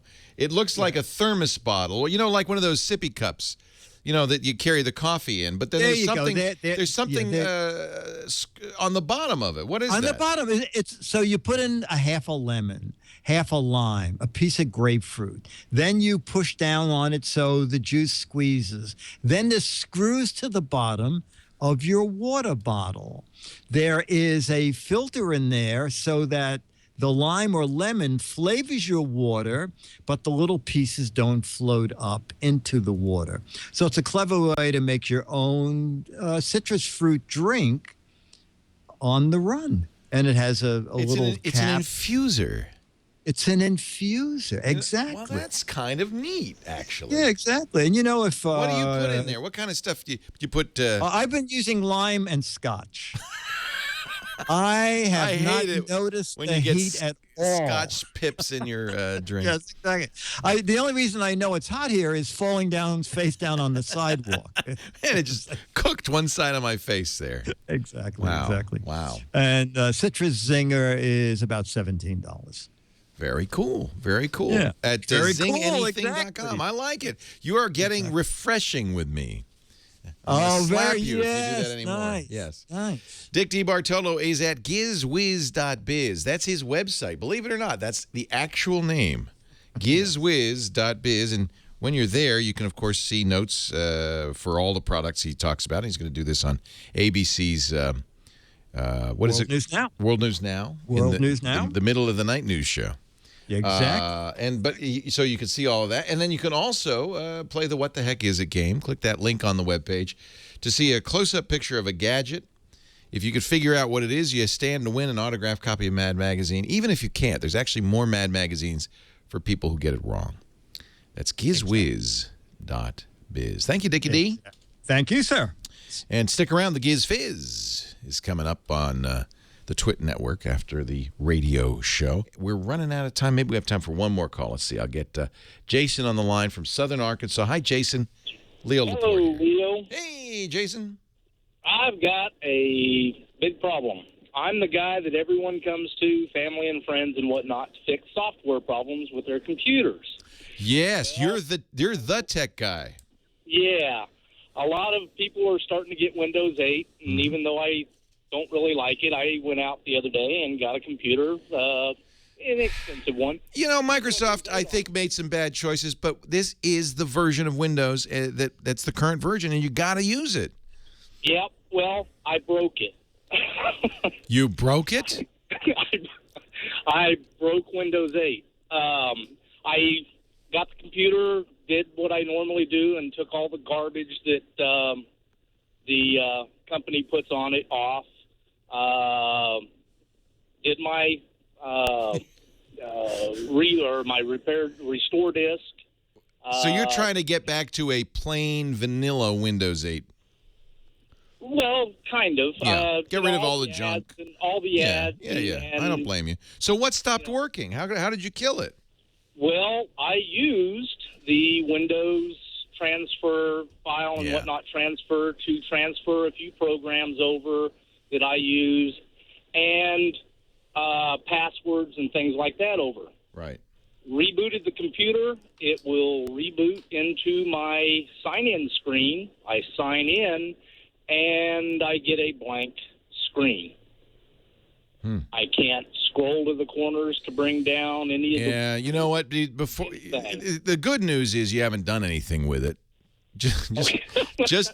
And what's nice, Windows 8 does have this automatic recovery. You can reboot into recovery mode, reinstall Windows 8, go back to scratch. I don't know what you did wrong, but I would guess that the transferring stuff using the transfer wizard was the mistake. I don't recommend that. If you have programs you need, reinstall them. If you have data you need, copy it and move it over, by copying it off of a USB drive. The backup wizards, to me, the risk of copying something over that does exactly this is too great. But since nothing more has been done, you don't have you haven't been using it, it's easy. And this is one of the things they did right with Windows 8. It's very easy to restore it. Basically do a clean install. It's built into Windows 8. So I go ahead and do that and start over, and then just don't use that transfer wizard. I hate recommending Windows 8, but you have to. If you're going to use Windows, you've got to use the new version. That's just the way it is. Good news is Microsoft does have an update 8.1 coming out in 2 months that will fix a lot of, in my opinion, the negativity people have been experiencing with Windows 8. If you're going to use Windows, you got to use the current version, I think. Leo Laporte, the tech guy. Thanks for joining me. Have a great Geek Week. Well, that's it for the Tech Guy Show for today. I'm Leo Laporte. Thank you so much for joining us. Don't forget, the Tech Guy is just the tip of the iceberg. We do nearly 30 shows now on the Twit Network. Thank you. Have a good night. You'll find them all at twit.tv. We talk about Windows on Windows Weekly, Macintosh on Mac Break Weekly, iPad on iPad Today. You get your daily dose of tech news from Tech News Today and our weekly roundtable show, This Week in Tech. It's all at twit.tv. And I'll be back next time with another great Tech Guy podcast. Thanks for joining me. See you next time.